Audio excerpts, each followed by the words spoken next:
My dear student, welcome in today's video session. आज की class में हम डिस्कस करेंगे ग्राफ, और ग्राफ वाले टॉपिक को मैं बिल्कुल डिटेल में और इजी मेथड से समझाने की कोशिश करूंगा। आई होप ये वीडियो थोड़ा सा लेंथी रहने वाला है, बट वीडियो के लास्ट तक आप बने रहे तो आप देखोगे कि आपने ग्राफ की बारीकियों को सीख लिया है, और फिर लाइफ में कभी भी आपको ग्राफ से रिलेटेड टॉपिक में आपको प्रॉब्लम का सामना नहीं करना पड़ेगा। तो आज की क्लास में सबसे पहले हम पोजीशन टाइम ग्राफ डिस्कस करेंगे वेरियस सिचुएशन के लिए। लाइक कोई ऑब्जेक्ट रेस्ट पे है, यूनिफॉर्म मोशन में है, एक्सेलरेटेड मोशन में है, इन सभी सिचुएशन के लिए। फिर similarly distance time, displacement time, सारे के सारे ग्राफ हम डिस्कस करेंगे। फिर देखेंगे कि इन ग्राफ का हम स्लोप फाइंड आउट करते हैं तो हमें बहुत ही इनकी एक इंटरेस्टिंग एप्लीकेशन का पता चलता है, वो भी डिस्कस करेंगे। ओके, सो होपफुली आप वीडियो के लास्ट तक बने रहेंगे। चलो करते हैं टॉपिक स्टार्ट। ओके स्टूडेंट, अब हम डिस्कस करेंगे पोजीशन टाइम ग्राफ के about. You know that position graph, ये पहले मैंने कुछ ड्रॉ कर दिया है ताकि वीडियो में टाइम भी सेव हो चुके हैं और हम एक डिटेल डिस्कशन कर सकें, ठीक है। अदरवाइज वीडियो काफी लंबा बन जाता है, ठीक है। ओके बेटा, सो फर्स्ट ऑफ ऑल हम बात करें तो फर्स्ट केस क्या है कि if object is at rest or you can say object stationary है। हमने जब ये चैप्टर स्टार्ट किया था तो मैंने रेस्ट की डेफिनेशन बताई थी। जब कोई भी ऑब्जेक्ट टाइम के रिस्पेक्ट में अपनी पोजीशन चेंज ना करे, then that object will be called at rest. उस टाइम पे वो ऑब्जेक्ट रेस्ट पे होगा। सपोज करो एक टेबल है और टेबल पे एक वाटर बोतल रखी हुई है। आपने सुबह 8 o'clock देखा तो वो बोतल वही है, 9 o'clock भी वही थी, 10 o'clock भी वो बोतल वही टेबल पे एज इट इज रखी हुई थी। तो आप क्या कहोगे? दैट वाटर बोतल is at rest. Same situation ऐसी है, हम यहाँ पे एक ऑब्जेक्ट रेस्ट पे है या यूं कहिएगा कि स्टेशनरी है, उसके लिए हम पोजीशन और टाइम के बीच में ग्राफ डिस्कस करेंगे। पोजीशन क्या होती है? It can be distance, displacement, और वहीं पे टाइम एक्सिस, इस एक्स एक्सिस के अलोंग हम दिखा रहे हैं टाइम को, और वाई एक्सिस के अलोंग हमने पोजीशन को रिप्रेजेंट करना है। पोजीशन को हम मीटर में ले रहे हैं और टाइम को सेकंड में, ठीक है। अब सिचुएशन कुछ ऐसी है, यहाँ पे मैं एक ये लाइन ड्रॉ कर देता हूँ, ठीक है। और क्या है कि यहाँ पे ये 0 पॉइंट है, यहाँ पे 1 2 3 4 5, और इस एक्सिस के अलोंग सपोज करो हमने पोजीशन को दिखा रखा है, ठीक है। और ये पोजीशन को मीटर में मेजर कर रहे हैं, ठीक है। हमने क्या देखा कि when the time was zero time मतलब क्या है कि हमने उस सिचुएशन को ऑब्जर्व करना स्टार्ट किया है। तो हमने देखा जब टाइम 0 था तो एक ऑब्जेक्ट 4 मीटर वाली डिस्टेंस पे था, और ये डिस्टेंस 4 मीटर कहां से है? ओरिजिन से। कहां से? ओरिजिन से। तो जब टाइम 0 था तब ऑब्जेक्ट 4 मीटर पे था, टाइम 1 सेकंड था तब भी ऑब्जेक्ट यहाँ पे था, 0 मीटर पे था, टाइम 2 सेकंड था तब भी ऑब्जेक्ट यहाँ पे था, टाइम 3 सेकंड था। मतलब क्या है? टाइम की वैल्यू 0 1 2 3 4 सेकंड, मतलब टाइम चेंज कर रहा है बट ऑब्जेक्ट वही 4 मीटर की डिस्टेंस पे बैठा है। और ये ओरिजिन से, ओरिजिन एक रेफरेंस पॉइंट होता है जिससे क्या है ये 4 मीटर की डिस्टेंस पे है, ठीक है। ये हम कॉन्सेप्ट पहले भी डिस्कस कर चुके हैं रेस्ट वाला। तो ऑब्जेक्ट यहाँ पे बैठा हुआ है और टाइम के साथ टाइम चेंज हो रहा है बट टाइम के साथ में वो पोजीशन चेंज नहीं कर रहा, तो ग्राफ कैसा बनेगा, ठीक है। अब यहाँ पे हम ग्राफ ड्रॉ करने की कोशिश करेंगे। तो अब आप यहाँ पे एक टेबल देख लो। टेबल में क्या है? एक एक्सिस, मतलब मैंने एक्स से पोजीशन को रिप्रेजेंट किया है, टी से टाइम को, पोजीशन को मीटर में और टाइम को सेकंड में मेजर कर रहे हैं, ठीक है बेटा। अब यहाँ पे आप ये देखो कि जब टाइम 0 सेकंड था तो ऑब्जेक्ट 4 मीटर पे था। तो यहाँ पे देखो ऑब्जेक्ट जब टाइम 0 सेकंड है तो ऑब्जेक्ट 4 मीटर पे, तो फर्स्ट पॉइंट हमें यहाँ मिला। फिर टाइम 1 सेकंड है तो ऑब्जेक्ट 4 अगेन 4 मीटर पे है, तो टाइम 1 सेकंड अगेन ऑब्जेक्ट की पोजीशन 4 मीटर है। Time 2 second object still at 4 metre, time 3 second again object 4 metre पे, और फाइनली जब टाइम 4 सेकंड होता है तब भी ऑब्जेक्ट 4 मीटर की डिस्टेंस पे होता है। ओके, अब इस केस में मैं आपसे पूछूं कि ग्राफ की शेप क्या होगी, तो आप इन सभी पॉइंट को ज्वाइन कर दोगे। क्या ज्वाइन कर दोगे? इन सभी पॉइंट को ज्वाइन कर दोगे। तो ये जो ग्राफ बना, ये बना फॉर स्टेशनरी ऑब्जेक्ट। कोई भी ऑब्जेक्ट जब स्टेशनरी होगा तो उसके लिए पोजीशन टाइम ग्राफ की शेप ये रहेगी, ठीक है। तो आप यहाँ पे लिख लो position time graph, position time graph for stationary object will be a straight line, will be a straight line parallel to time axis, time axis के पैरेलल होगी। मेरे पास यहाँ स्पेस की कमी थी तो मैंने यहीं पे लिख दिया, आप साइड में लिख सकते हो। ओके बेटा, तो आपको जब भी इस शेप का कोई भी ग्राफ मिले पोजीशन और टाइम के बीच में, ग्राफ की shape parallel to time axis हो, तो वो किसको रिप्रेजेंट करेगा? स्टेशनरी ऑब्जेक्ट को। ओके, फिर नेक्स्ट मेरे पास क्या है? If object is in uniform motion, एक ऑब्जेक्ट है वो यूनिफॉर्म मोशन में है। यूनिफॉर्म मोशन में होने का मतलब क्या होता है बेटा?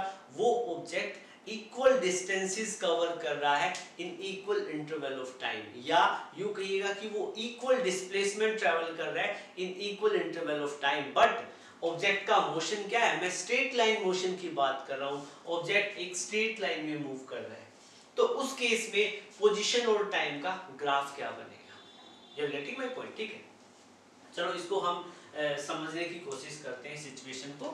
ये मैंने एक स्ट्रेट लाइन पाथ दिखाया है, ठीक है, और यहाँ पे पॉइंट 0 है, और यहाँ पे 2 मीटर, 4 मीटर, 6 मीटर, 8 मीटर, ये सारे के सारी पोजीशन को मैं दिखा रहा हूँ, ठीक है।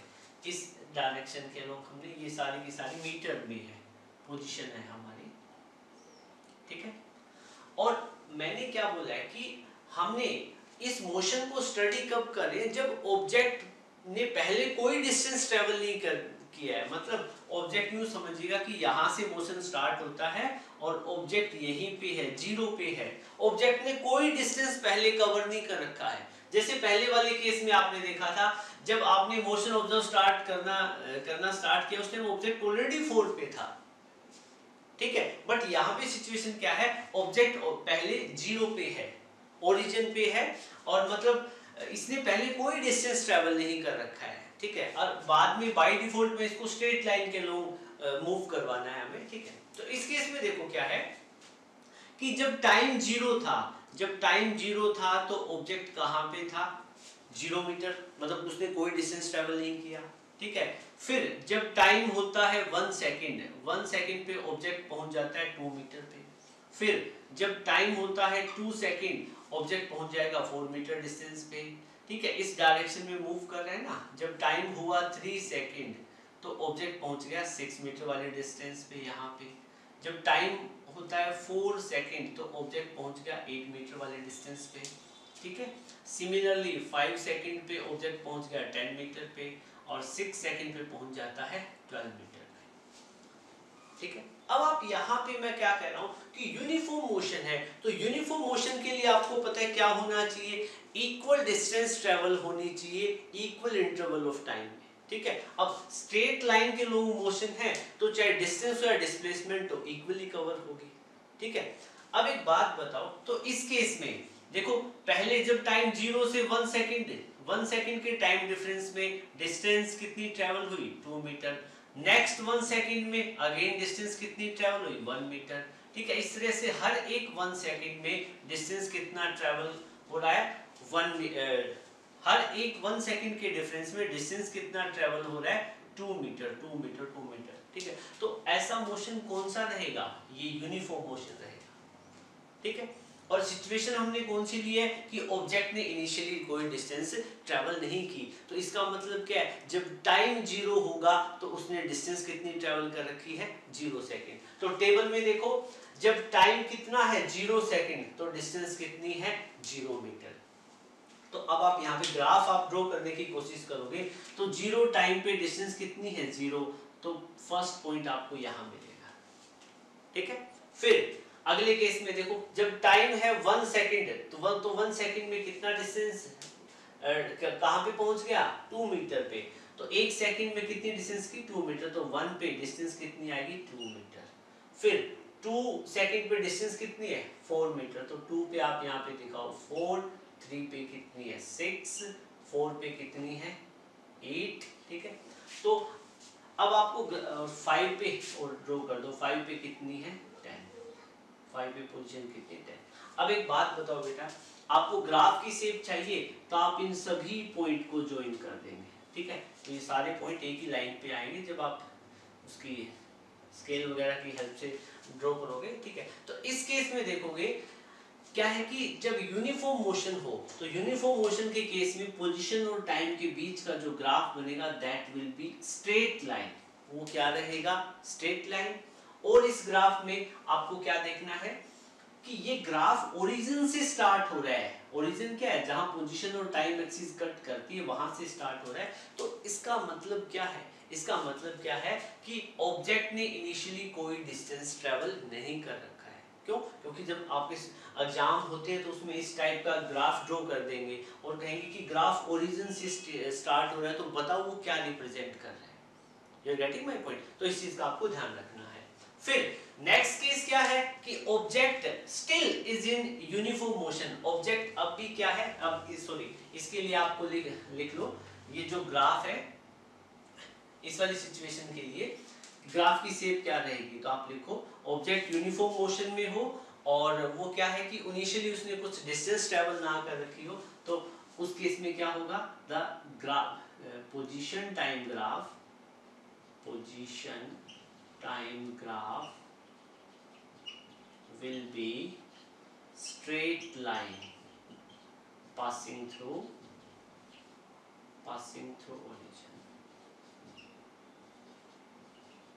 origin से पास होगी, ठीक है। तो इस शेप, इसके लिए ग्राफ की शेप ये रहेगी।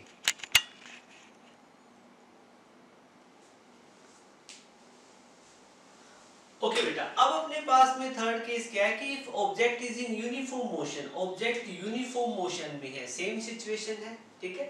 And initially object has covered some path, but अब क्या है, ऑब्जेक्ट ने कुछ पाथ ऑलरेडी कवर कर रखा है जब आपने मोशन को या यूं कहिएगा कि जब आपने टाइम मेजर करना स्टार्ट किया, ठीक है। तो इस केस में भी सिचुएशन को समझने के लिए हमें ये मैं लाइन ड्रॉ कर देता हूँ, ठीक है। यहाँ पे 4.0 है, यहाँ पे 2, 4, 6, 8, 10, ठीक है, 12, इस तरीके से, ठीक है। अब एक बात बताओ बेटा, अब सिचुएशन कैसी है, ऑब्जेक्ट का यूनिफॉर्म मोशन तो है, बट जब आपने टाइम ऑब्जर्व करना स्टार्ट किया तो इनिशियली ऑब्जेक्ट 0 पे ना होके यहाँ पे सपोज करो 2 पे था।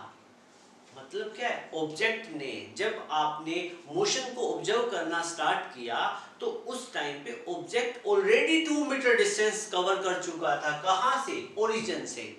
कहां से, ओरिजिन से।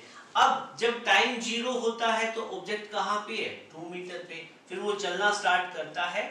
फिर जब टाइम होता है 1 सेकंड तो वो पहुंच जाता है 4 मीटर पे, टाइम होता है 2 सेकंड तो ऑब्जेक्ट पहुंचेगा 6 पे, 3 पे, 3 सेकंड पे 8 मीटर पे, और 4 सेकंड पे 10 मीटर पे, और अल्टीमेटली जब टाइम 5 सेकंड होता है तो ऑब्जेक्ट पहुंच जाएगा 12 मीटर पे, ठीक है। तो ये सेम केस है, यहाँ पे देखो आप हर एक सेकंड के डिफरेंस में, यहाँ पे आप देखोगे in the difference of each second the distance, straight line motion है, डिस्टेंस या डिस्प्लेसमेंट बोथ सेम होते हैं, तो हर एक सेकंड में ये जो ऑब्जेक्ट है कितना डिस्टेंस या डिस्प्लेसमेंट ट्रैवल कर रहा है, 2 मीटर का, ठीक है। तो ऐसे मोशन के लिए ग्राफ की शेप क्या रहेगी, आप बना के देखो। जब टाइम 0 था तो टाइम 0 पे वो 2 मीटर पे था। जब टाइम यहाँ पे देखो जहाँ एक्स एक्सिस और वाई एक्सिस कट करते हैं वहीं पे टाइम 0 है। जब टाइम 0 है तो ऑब्जेक्ट ऑलरेडी 2 मीटर पे है। अब ग्राफ यहाँ से स्टार्ट होगा, ठीक है। जब ऑब्जेक्ट 1 पे है, 1 सेकंड पे, तो डिस्टेंस कितना है इसका, पोजीशन कहाँ पे, 4 मीटर पे। 2 पे कितना है, 6, 3 पे कितना है, 8, और 4 पे कितना है, 10, और 4 पे कितना है, 10, ठीक है। तो इसी तरह से आप इस ग्राफ को ड्रॉ कर लेना बेटा, और आपको जो शेप मिलेगी वो कुछ इस तरीके से मिलेगी, ठीक है। शेप क्या मिलेगी आपको, स्ट्रेट लाइन। ये जो पोजीशन है ना 4 पे पोजीशन यहाँ आएगी, ठीक है, 5 पे यहाँ आएगी, ठीक है। तो ग्राफ की शेप क्या मिलेगी, स्ट्रेट लाइन। ठीक है। तो अगेन आप यहाँ पे क्या लिखोगे, इस केस को कंक्लूड करोगे तो ग्राफ के अबाउट में कंक्लूजन में क्या लिखोगे, यहाँ पे क्या लिखोगे कि position time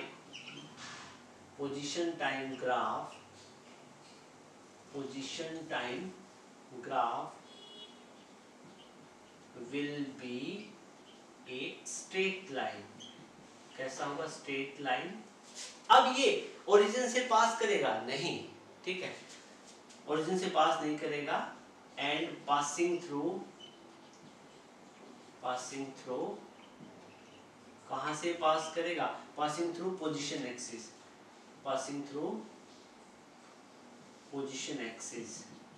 position Y axis के लोग निकालते तो वाई एक्सिस से पास करेगा, पासिंग थ्रू पोजीशन एक्सिस। तो बेटा ये बेसिक सा मतलब इंट्रोडक्शन था पोजीशन टाइम ग्राफ का। सेम ग्राफ आपके डिस्टेंस टाइम ग्राफ बनेंगे, ठीक है, सेम ग्राफ आपके डिस्प्लेसमेंट टाइम ग्राफ बनेंगे, ठीक है। तो पोजीशन को आप डिस्टेंस भी बोल सकते हैं, डिस्प्लेसमेंट भी, ठीक है ना, वो डिपेंड कर रहा है कि आप किसी एक स्ट्रेट लाइन में मूव कर रहे हो तो आपका डिस्टेंस है, स्ट्रेट लाइन में मूव कर रहे हो और आप उस डायरेक्शन का कंसीडरेशन ले रहे हो तो उस केस में वो डिस्प्लेसमेंट बन जाएगा, ठीक है। तो इसी तरह के ग्राफ जब हम इन ग्राफ पे डिस्कशन करेंगे तो उस टाइम पे हम देखेंगे कि इसी तरह के केस क्या डिस्टेंस टाइम और डिस्प्लेसमेंट टाइम के ग्राफ में केसेस में बनेंगे, ठीक है। तो बेटा ये जो पोजीशन टाइम ग्राफ के तीनों केस आपको अच्छे से याद हो चुके हैं, ठीक है। फर्स्ट केस में जब ऑब्जेक्ट स्टेशनरी या रेस्ट पे रहेगा तो ग्राफ बनेगा parallel to time axis, straight line parallel to time axis. फिर जब यूनिफॉर्म मोशन हो और ऑब्जेक्ट ने इनिशियली कोई डिस्टेंस कवर ना कर रखा हो तो पोजीशन टाइम के बीच में जो ग्राफ बनेगा स्ट्रेट लाइन बनेगा, बट वो ओरिजिन से पास करेगा। ओरिजिन से पास करने का मतलब क्या है कि ऑब्जेक्ट ने जब टाइम 0 था तो कोई डिस्टेंस, कोई डिस्प्लेसमेंट या कोई पाथ ट्रेवल नहीं कर रखा था, ठीक है। पोजीशन फिर जब उसने कुछ पाथ कवर कर रखा हो तो वो क्या है कि ओरिजिन से स्टार्ट होने की बजाय उससे थोड़ा ऊपर ग्राफ स्टार्ट होगा। यूं कहिएगा कि जब उसने पाथ ट्रेवल किया वो ये है और इनिशियली जो पाथ ट्रेवल किया था वो कितना था, 2 मीटर का था। तो ग्राफ स्टार्ट होगा पोजीशन एक्सिस से, अगेन ग्राफ की शेप क्या रहेगी, स्ट्रेट लाइन, ठीक, नोट करें। ओके स्टूडेंट, अब हम डिस्कस करेंगे position time graph for uniformly accelerated motion. अब हम एक्सेलरेटेड मोशन के लिए ग्राफ डिस्कस करेंगे और एक्सेलरेशन भी कैसी, यूनिफॉर्म एक जैसी एक्सेलरेशन। देखो प्रीवियस दोनों जो ग्राफ थे, 2-3 ग्राफ हमने डिस्कस किए। फर्स्ट केस तो क्या था, स्टेशनरी ऑब्जेक्ट का, जब ऑब्जेक्ट रेस्ट पे था तो आपने ग्राफ ड्रॉ किया। फिर आपने यूनिफॉर्म मोशन के केस में ग्राफ ड्रॉ किए। 2 केस आपके बने। यूनिफॉर्म मोशन में जब पोजीशन और टाइम के बीच में आप ग्राफ ड्रॉ करते हो तो यूनिफॉर्म मोशन का मतलब यही होता है कि ऑब्जेक्ट एक कांस्टेंट वेलोसिटी से मूव करता है। तो हमने देखा पोजीशन और टाइम के ग्राफ के बीच में एक स्ट्रेट लाइन मिली, ठीक है। जब ऑब्जेक्ट बिल्कुल ओरिजिन से, या जब यूं कहिएगा कि जब ओरिजिन पे था या उसकी जब डिस्टेंस कितनी थी, 0 थी, पोजीशन कितनी थी, 0 पोजीशन से चलना स्टार्ट करता है तो उसका शेप क्या था, स्ट्रेट लाइन पोजीशन टाइम के बीच में। और जब ऑब्जेक्ट ने कुछ ऑलरेडी कुछ डिस्टेंस ट्रेवल कर रखी थी फिर वो यूनिफॉर्म मोशन में आता है तो ग्राफ थोड़ा ऊपर से स्टार्ट हो जाता था, अगेन स्ट्रेट लाइन। अब हमारे पास क्या है, ऑब्जेक्ट कांस्टेंट वेलोसिटी से मूव नहीं कर रहा है, ठीक है। अब ऑब्जेक्ट की वेलोसिटी कंटीन्यूअसली इंक्रीज कर रही है। ऑब्जेक्ट क्या है, अब वेलोसिटी इंक्रीज करेगी तो वेलोसिटी चेंज हुई, और वेलोसिटी चेंज हुई तो क्या हो जाएगी, एक्सेलरेशन। तो हमें अब जो ग्राफ डिस्कस करना है वो एक्सेलरेशन के केस वाला करना है। इस चीज को आप अच्छे से समझ गए ना। और एक्सेलरेशन भी कैसी, एक जैसी यूनिफॉर्म एक्सेलरेशन होनी चाहिए, ठीक है। और जब एक्सेलरेशन यूनिफॉर्म होती है तो ऑब्जेक्ट की स्पीड क्या है, कंटीन्यूअसली इंक्रीज करती है, और हमें वही केस डिस्कस करना है, ठीक है। और इसमें हम ये कंसीडरेशन लेके चलेंगे कि ऑब्जेक्ट ने पहले कोई डिस्टेंस ट्रेवल नहीं कर रखी है, मतलब ग्राफ ओरिजिन से स्टार्ट होगा, ठीक है। अब देखो एक टेबल आपके सामने लिखी हुई है। इसमें क्या है कि ऑब्जेक्ट जब 0 सेकंड पे था तो उसकी पोजीशन थी 0 मीटर, ठीक है। 1 सेकंड में उसने वो पहुंच गया 1 मीटर पे, 2 सेकंड में 3 मीटर पे, 3 सेकंड में 4 मीटर पे, 4 सेकंड में 10 मीटर पे, 5th सेकंड में कहाँ पहुंच गया 15 मीटर पे और 6 सेकंड में 21 मीटर में। ठीक है, मतलब क्या है, ऑब्जेक्ट कॉन्टिन्यूसली टाइम के साथ में अपनी पोजीशन चेंज कर रहा है, वेलोसिटी होगी, डेफिनेटली होगी। अब ये वेलोसिटी कॉन्टिन्यूसली इंक्रीज कर रही है। ठीक है, तो एक बात बताओ, मैं इस ड्यूरेशन में वेलोसिटी की वैल्यू चेक करूं 0 से 1 सेकंड के बीच, ठीक है, टाइम कितना बना 1 सेकंड, और इस 1 सेकंड में कितना पोजीशन ट्रेवल हुआ, कितना डिस्टेंस या डिस्प्लेसमेंट ट्रेवल हुआ। मैं स्ट्रेट लाइन की केस ले रहा हूं बाय डिफॉल्ट, तो कितना डिस्टेंस ट्रेवल किया, सपोज करो x कितना किया 1 metre.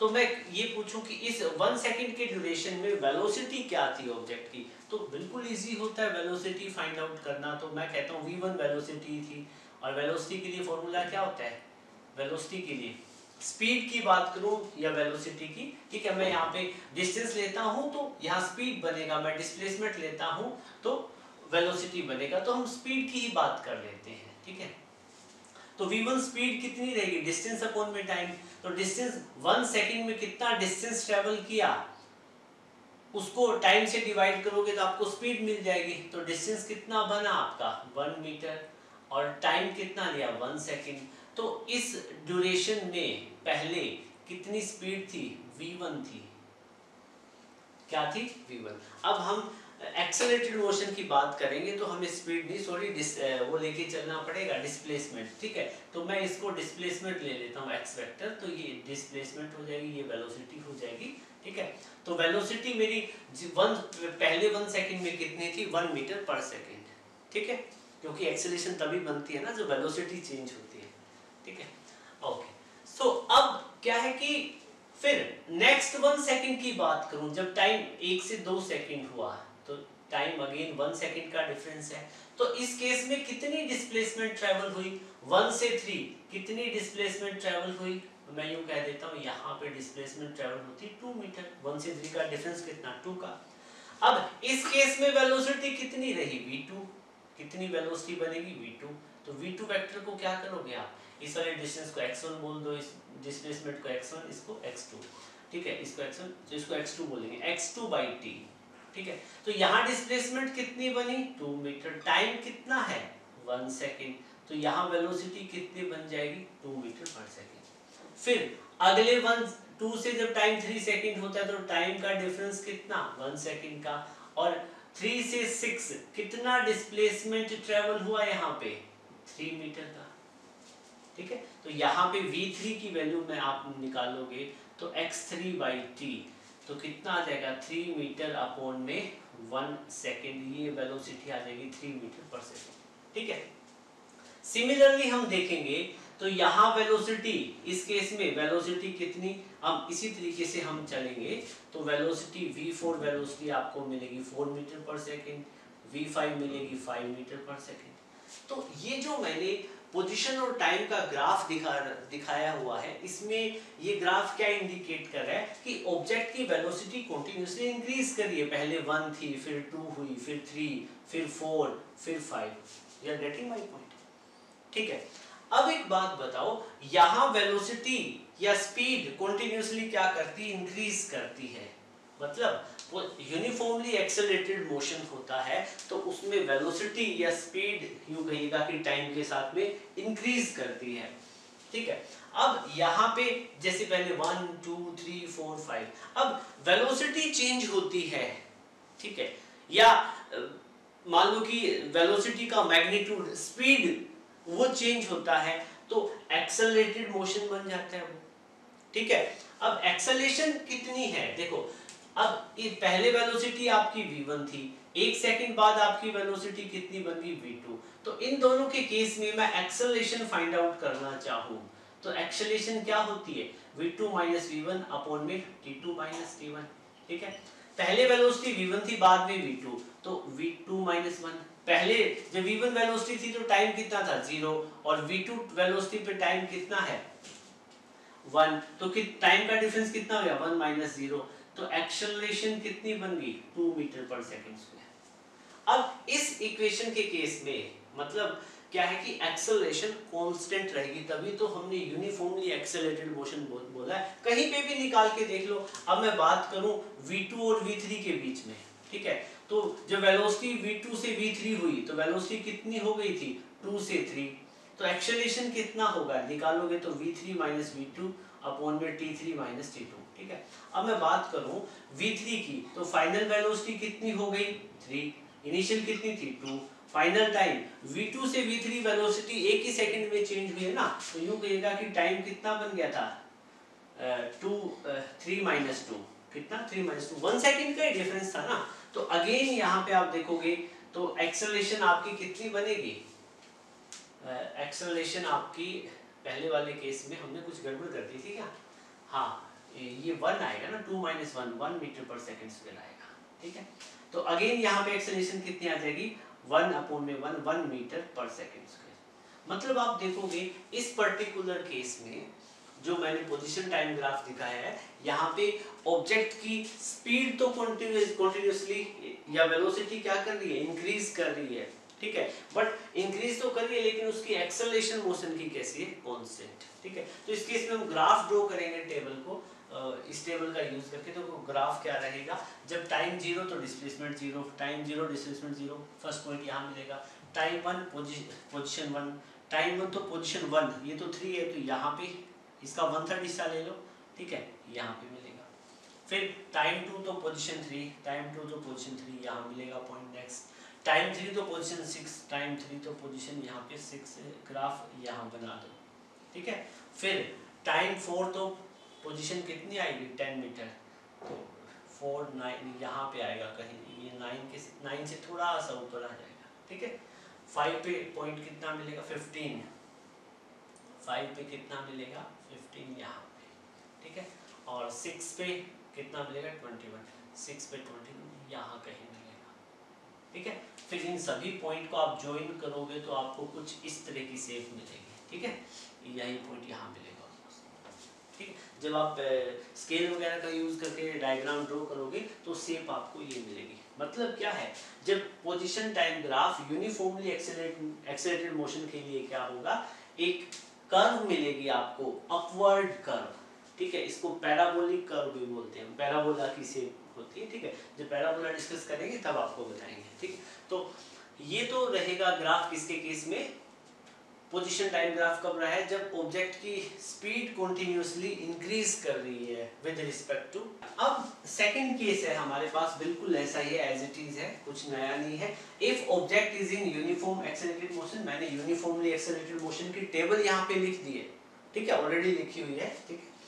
And it has travelled some path, मतलब जब टाइम 0 था तो उस टाइम पे इसने कुछ पाथ ट्रेवल कर रखा था, उस केस से मतलब कुछ पोजीशन ट्रेवल कर रखी थी, कुछ पाथ डिस्टेंस ट्रेवल कर रखा था, और फिर बाद में इसकी स्पीड इंक्रीज कर रही है, स्पीड इंक्रीज कर रही है but in uniformly accelerated motion, randomly किसी भी तरीके से इंक्रीज नहीं कर रही, यूनिफॉर्म एक्सेलरेटेड मोशन में मतलब स्पीड इस तरीके से इंक्रीज कर रही है या वेलोसिटी इस तरीके से इंक्रीज कर रही है कि उसमें जो एक्सेलरेशन प्रोड्यूस होती है वो यूनिफॉर्म होती है, एक जैसी, ठीक है। तो इसका जो ग्राफ बनेगा वो क्या बनेगा, देखो जब टाइम 0 तो पोजीशन 3, टाइम 0 तो पोजीशन 3 यहाँ पे, ठीक है। टाइम 1 तो पोजीशन 6, 1 पे पोजीशन कितनी आ गई 6, 2 पे पोजीशन कितनी आई 10, ये 9 तो यहाँ बना 10 थोड़ा सा ऊपर, ठीक है। 3 पे कितनी आ गई 15, 3 पे बन गई 15 ऐसे, ठीक है। और 4 पे कितनी बन गई 21, 4 पे 21, 4 पे यहाँ कहीं बनेगी 21, ठीक है ना, ये 4 के सामने है ना, चलो देख लेना, ठीक है। फिर इन सभी को आप ज्वाइन करोगे तो इस शेप की ग्राफ, इस शेप की कर्व मिलेगी, ठीक है। तो दोनों ग्राफ एक जैसे ही हैं, ठीक है। जब ऑब्जेक्ट कुछ इनिशियली कुछ पाथ कवर कर चुका हो तो ग्राफ कहाँ से स्टार्ट हो जाएगा, पोजीशन एक्सिस से, मतलब टाइम एक्सिस से थोड़ा सा ऊपर से स्टार्ट हो जाएगा, ठीक है। दोनों के दोनों ग्राफ किसको रिप्रेजेंट कर रहे हैं, यूनिफॉर्मली एक्सेलरेटेड मोशन को, ठीक है। तो उम्मीद करता हूँ, हाँ एक और जरूरी बात, ये जो केस है प्रैक्टिकली मैं इसकी कनेक्टिविटी करूँ ग्राफ की तो कहाँ से होगी। देखो आपने क्लास 9th में एक एग्जाम्पल पढ़ा था, ठीक है, जब ग्राफ वगैरह वहाँ पे भी हम इसी तरीके से डिटेल में डिस्कस करते हैं, ठीक है। अब एक बात बताओ कि ये वो सिचुएशन है जब सपोज करो कि एक ट्रेन है जो वो प्लेटफॉर्म को लीव करती है, प्लेटफॉर्म से मतलब चलना स्टार्ट करती है, तो टाइम के साथ में कॉन्टिन्यूसली उसकी स्पीड क्या होती है, इंक्रीज होती है ना। ठीक है, पहले एक सेकंड में उसकी वेलोसिटी कम इंक्रीज होगी, अगले एक सेकंड में और ज़्यादा, अगले एक सेकंड में और ज़्यादा। ठीक है, मैं वैसे ही एक बाय डिफॉल्ट एक केस ले रहा हूँ, तो इसमें ये जो ग्राफ की शेप बनेगी वो इस तरह की बनेगी। ठीक है, और ये पर्टिकुलर उसी केस की बात कर रहा हूँ कि जो ट्रेन का जो लोको पायलट होता है वो ट्रेन को यूनिफॉर्मली एक्सेलरेटेड मोशन में ड्राइव करे। ठीक है, ओके, सो नोट करें बेटा। इस सिचुएशन को समझने के लिए हम एक डायग्राम ड्रॉ करते हैं। सपोज करो ये हमने डायग्राम बना लिया। ठीक है, और इस डायग्राम में ये जो पॉइंट है, ये यहाँ पे डिस्टेंस को हम 0 मीटर कंसीडर करेंगे। इसके बाद में यहाँ कोई पॉइंट है, इसको 10 मीटर बोलेंगे। ठीक है, फिर यहाँ पे कितना है, 20 मीटर है, यहाँ पे 30 मीटर है, यहाँ पे 35 है। ठीक है, इसी तरह से कोई पॉइंट है।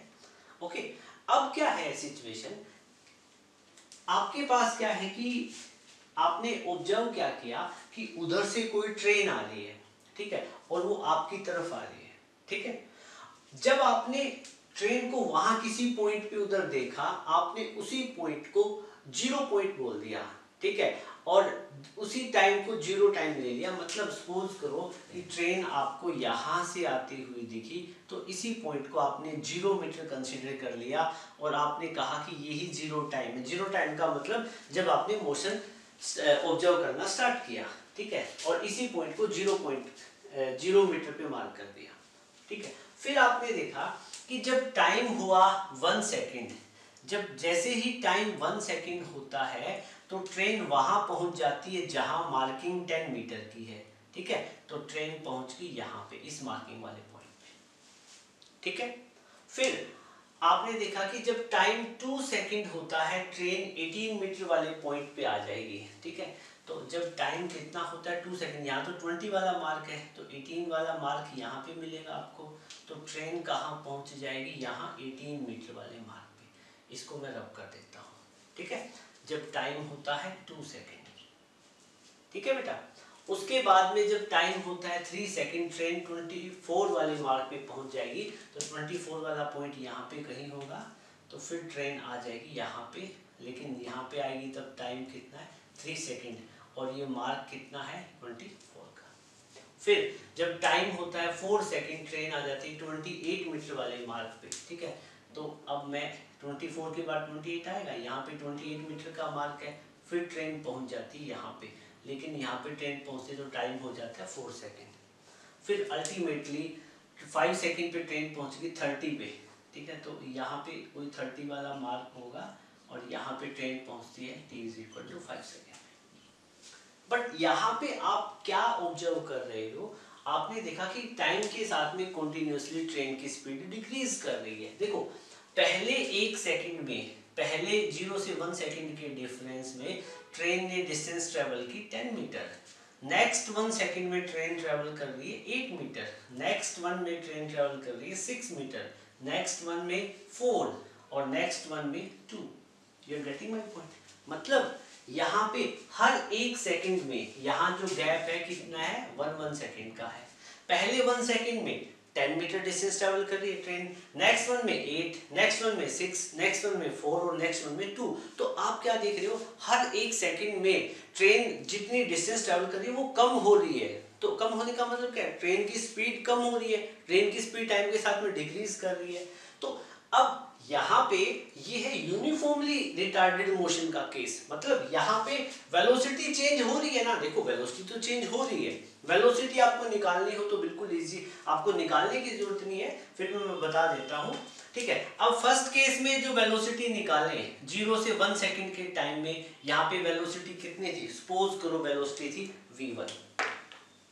इस ड्यूरेशन में वेलोसिटी थी v1। ठीक है, अब जब 0 से 1 सेकेंड में कितनी डिस्प्लेसमेंट ट्रेवल की, 10 मीटर की, तो 10/1 वेलोसिटी कितनी बन गई, 10 मीटर पर सेकेंड। इस केस में वेलोसिटी कितनी है, 10 मीटर पर सेकेंड। फिर आगे नेक्स्ट 1 सेकेंड में नेक्स्ट 1 सेकंड में कितनी डिस्प्लेसमेंट ट्रेवल की, देखो स्ट्रेट लाइन में मोशन है तो डिस्टेंस डिस्प्लेसमेंट इक्वल हो जाएगा, ठीक है। फिर देखो नेक्स्ट 1 सेकंड में कितनी डिस्प्लेसमेंट ट्रेवल की, 8 मीटर, तो यहाँ पे वेलोसिटी कितनी बनेगी v2, तो कितना आ जाएगा 8/v1, 8 मीटर पर second. You getting my point, ठीक है। फिर देखो हम बात ये इस ड्यूरेशन की बात होगी। फिर जब टाइम आता है 2 से 3 सेकंड वाला, तो ड्यूरेशन है 1 सेकंड का और डिस्प्लेसमेंट कितनी ट्रेवल हुई 6, तो इस सिचुएशन में वेलोसिटी कितनी बनेगी 6/1, तो 6 मीटर पर सेकंड, ठीक है। सिमिलरली यहाँ पे वेलोसिटी कितनी हो जाएगी 4 मीटर पर सेकंड इस ड्यूरेशन में, लास्ट ड्यूरेशन में वेलोसिटी हो जाएगी 2 मीटर पर second. You getting my point. तो देखो कॉन्टिन्यूअसली वेलोसिटी 8 10 6 4 2 वेलोसिटी डिक्रीज कर रही है, तो ये क्या है, वेलोसिटी डिक्रीज करेगी तो एक्सेलरेटेड वेलोसिटी चेंज हो रही है, तो ये एक्सेलरेटेड मोशन है, ठीक है। डिक्रीज कर रही है वेलोसिटी तो ये रिटार्डेड मोशन है, ठीक है। लेकिन रिटार्डेशन कैसी, यूनिफॉर्मली, क्यों, क्योंकि वेलोसिटी इक्वल अमाउंट में चेंज हो रही है। इक्वल अमाउंट में देखो वेलोसिटी पहले 1 सेकंड में 8 से 10 हुई, फिर नेक्स्ट में 8 से 6, नेक्स्ट में 6 से 4, नेक्स्ट में 4 से 2, मतलब फर्स्ट 1 सेकंड में वेलोसिटी डिक्रीज हुई 2 के डिफरेंस से। एक्सेल रिटार्डेशन कितना बना, रिटार्डेशन निकालने के लिए क्या करोगे 8 - 10/1, ठीक है ना। तो इस केस में क्या होगा, रिटार्डेशन बनेगी 2, इस वाले केस में भी रिटार्डेशन 2, मतलब through out the motion retardation क्या रहेगी, यूनिफॉर्म, ठीक है। तो अब इस केस में ग्राफ की शेप क्या रहेगी वो हम देखेंगे। तो ये पॉइंट नोट करो, जब t 0 है तो x 0 है, जब t 0 तो x 0 फर्स्ट पॉइंट यहाँ पे, जब t 1 तो x 10 तो सेकंड पॉइंट यहाँ पे, t 2 तो x 18 यहाँ पे कहीं, ठीक है। t 3 तो x कितना 24 यहाँ पे, t 4 तो x 28, t 4 तो x 28 यहाँ पे, और t5 तो x 30 यहाँ पे, ठीक है। तो देख लेना पॉइंट कुछ ऐसे ही मिलेंगे आपको और ग्राफ की शेप मिलेगी कुछ इस तरीके से। स्टूडेंट, अभी तक हमने जो various kind of position time graph discuss किए हैं, अब हम उनके स्लोप को स्टडी करेंगे। तो you know that slope word आपने क्लास 9th में सुना होगा, ठीक है। 9th के बाद में मैथमेटिक्स में, क्लास 10th में भी होपफुली आपने कर लिया होगा, और उसके बाद में मैंने डिफरेंशिएशन के लेक्चर में भी मैंने आपको स्लोप के कॉन्सेप्ट के अबाउट बताया था। एक बार मैं हल्का सा ब्रीफ इंट्रोडक्शन दे देता हूँ, होता क्या है स्लोप, उसके बाद में हम इन पोजीशन टाइम ग्राफ की डिफरेंट सिचुएशन में स्लोप फाइंड आउट करेंगे, ओके। तो फर्स्ट ऑफ ऑल जो स्लोप की बात करें तो एक हमारे पास एक्स एक्सिस है, दूसरी वाई एक्सिस है, ठीक है। और एक्स एक्सिस और वाई एक्सिस, हमें स्लोप फाइंड आउट करने के लिए दोनों के बीच में किसी कोई एक शेप होनी जरूरी है। सपोज करो दोनों के बीच में ग्राफ इस शेप का है, ठीक है, एक स्ट्रेट लाइन है। तो इस ग्राफ का आपको स्लोप फाइंड आउट करना हो तो आपको इस ग्राफ पे कोई भी 2 पॉइंट चूज करने होते हैं। सपोज करो एक पॉइंट यहाँ पे, दूसरा यहाँ पे है। इस पॉइंट को मैं ए नाम दे देता हूँ, इसको बी। तो ए पॉइंट के 2 कोऑर्डिनेट होंगे, ठीक है ना। ए पॉइंट के 2 कोऑर्डिनेट होंगे, यहाँ पे मैं यहाँ मेंशन कर देता हूँ। ये जो पॉइंट है ए और इसके 2 कोऑर्डिनेट मिलेंगे आपको x1 y1। Similarly B point के 2 कोऑर्डिनेट मिलेंगे x2 y2। Slope find out करने के लिए देखो कोऑर्डिनेट का मतलब क्या है, आपको यहाँ आप इस लाइन को टच करोगे तो जो वैल्यू मिलेगी वो x1 होगी, यहाँ पे y1। सिमिलरली बी पॉइंट वाले, क्योंकि ये पॉइंट प्लेन में होते हैं, प्लेन में 2 कोऑर्डिनेट होते हैं, तो यहाँ पे बी वाले पॉइंट की वैल्यू x2 मिलेगी, यहाँ पे y2, ओके। अब जब भी आपको स्लोप फाइंड आउट करना हो तो क्या करते हैं, स्लोप की बात करें तो क्लास 9th में आपने पढ़ा था स्लोप होता है चेंज इन y एक्सिस और चेंज इन x एक्सिस, इनका रेशियो होता है, ठीक है। अब सपोज करो पहले हम A से कहाँ गए, B पॉइंट पे गए, तो जब A पॉइंट पे हमारे 2 कोऑर्डिनेट थे x1 y1, B पे भी 2 कोऑर्डिनेट होंगे x2 y2, प्लेन की बात हो रही है। ये x और y एक और एक्सिस z एक्सिस हो जाती तो हमारे 3 कोऑर्डिनेट हमें मिलते हैं, बट प्लेन की बात करें तो A के भी 2 कोऑर्डिनेट B के भी।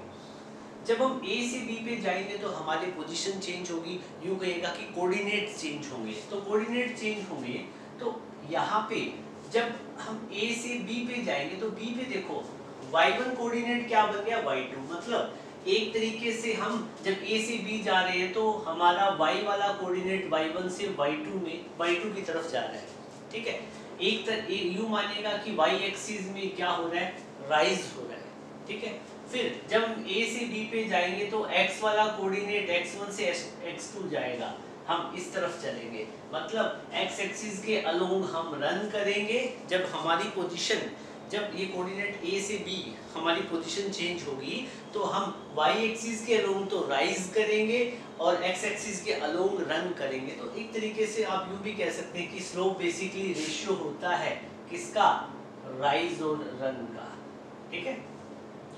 अब y एक्सिस में राइज कितना आया, पहले हमारी पोजीशन y1 थी, पहले यहाँ पे पोजीशन y1 थी, b पे कितनी होगी y2, तो पोजीशन ये वाली चेंज हुई ना, ठीक है। तो ये y1 और y2 के बीच का डिफरेंस तो कैसे निकालोगे, यहाँ से यहाँ तक की वैल्यू कितनी y2, यहाँ से यहाँ तक की वैल्यू कितनी y1, तो चेंज कितना बना y2 माइनस y1 का, ठीक है। अब मान लो मैं इसी लाइन को ऐसे एक्सटेंड कर देता हूँ, ठीक है, इस पॉइंट को C बोल देता हूँ, तो ये वाली वैल्यू BC जितनी होगी ये क्या y2 माइनस y1 के इक्वल है, तो इसको बोल दूंगा मैं y2 माइनस y1। तो राइज कितना बना y2 माइनस y1 का, और रन कितना बना, AC की वैल्यू कितनी है, देखो जब A से B पे जाएंगे तो x1 पहले यहाँ वैल्यू थी, x एक्सिस के अलोंग, और B पे कितनी x2, ठीक है। तो ये वाली वैल्यू कितनी बनेगी, x2 माइनस x2, ठीक है। बिल्कुल इजी सी चीज है, मैंने कई बार समझा दी है, आप समझ भी चुके होंगे, ठीक है।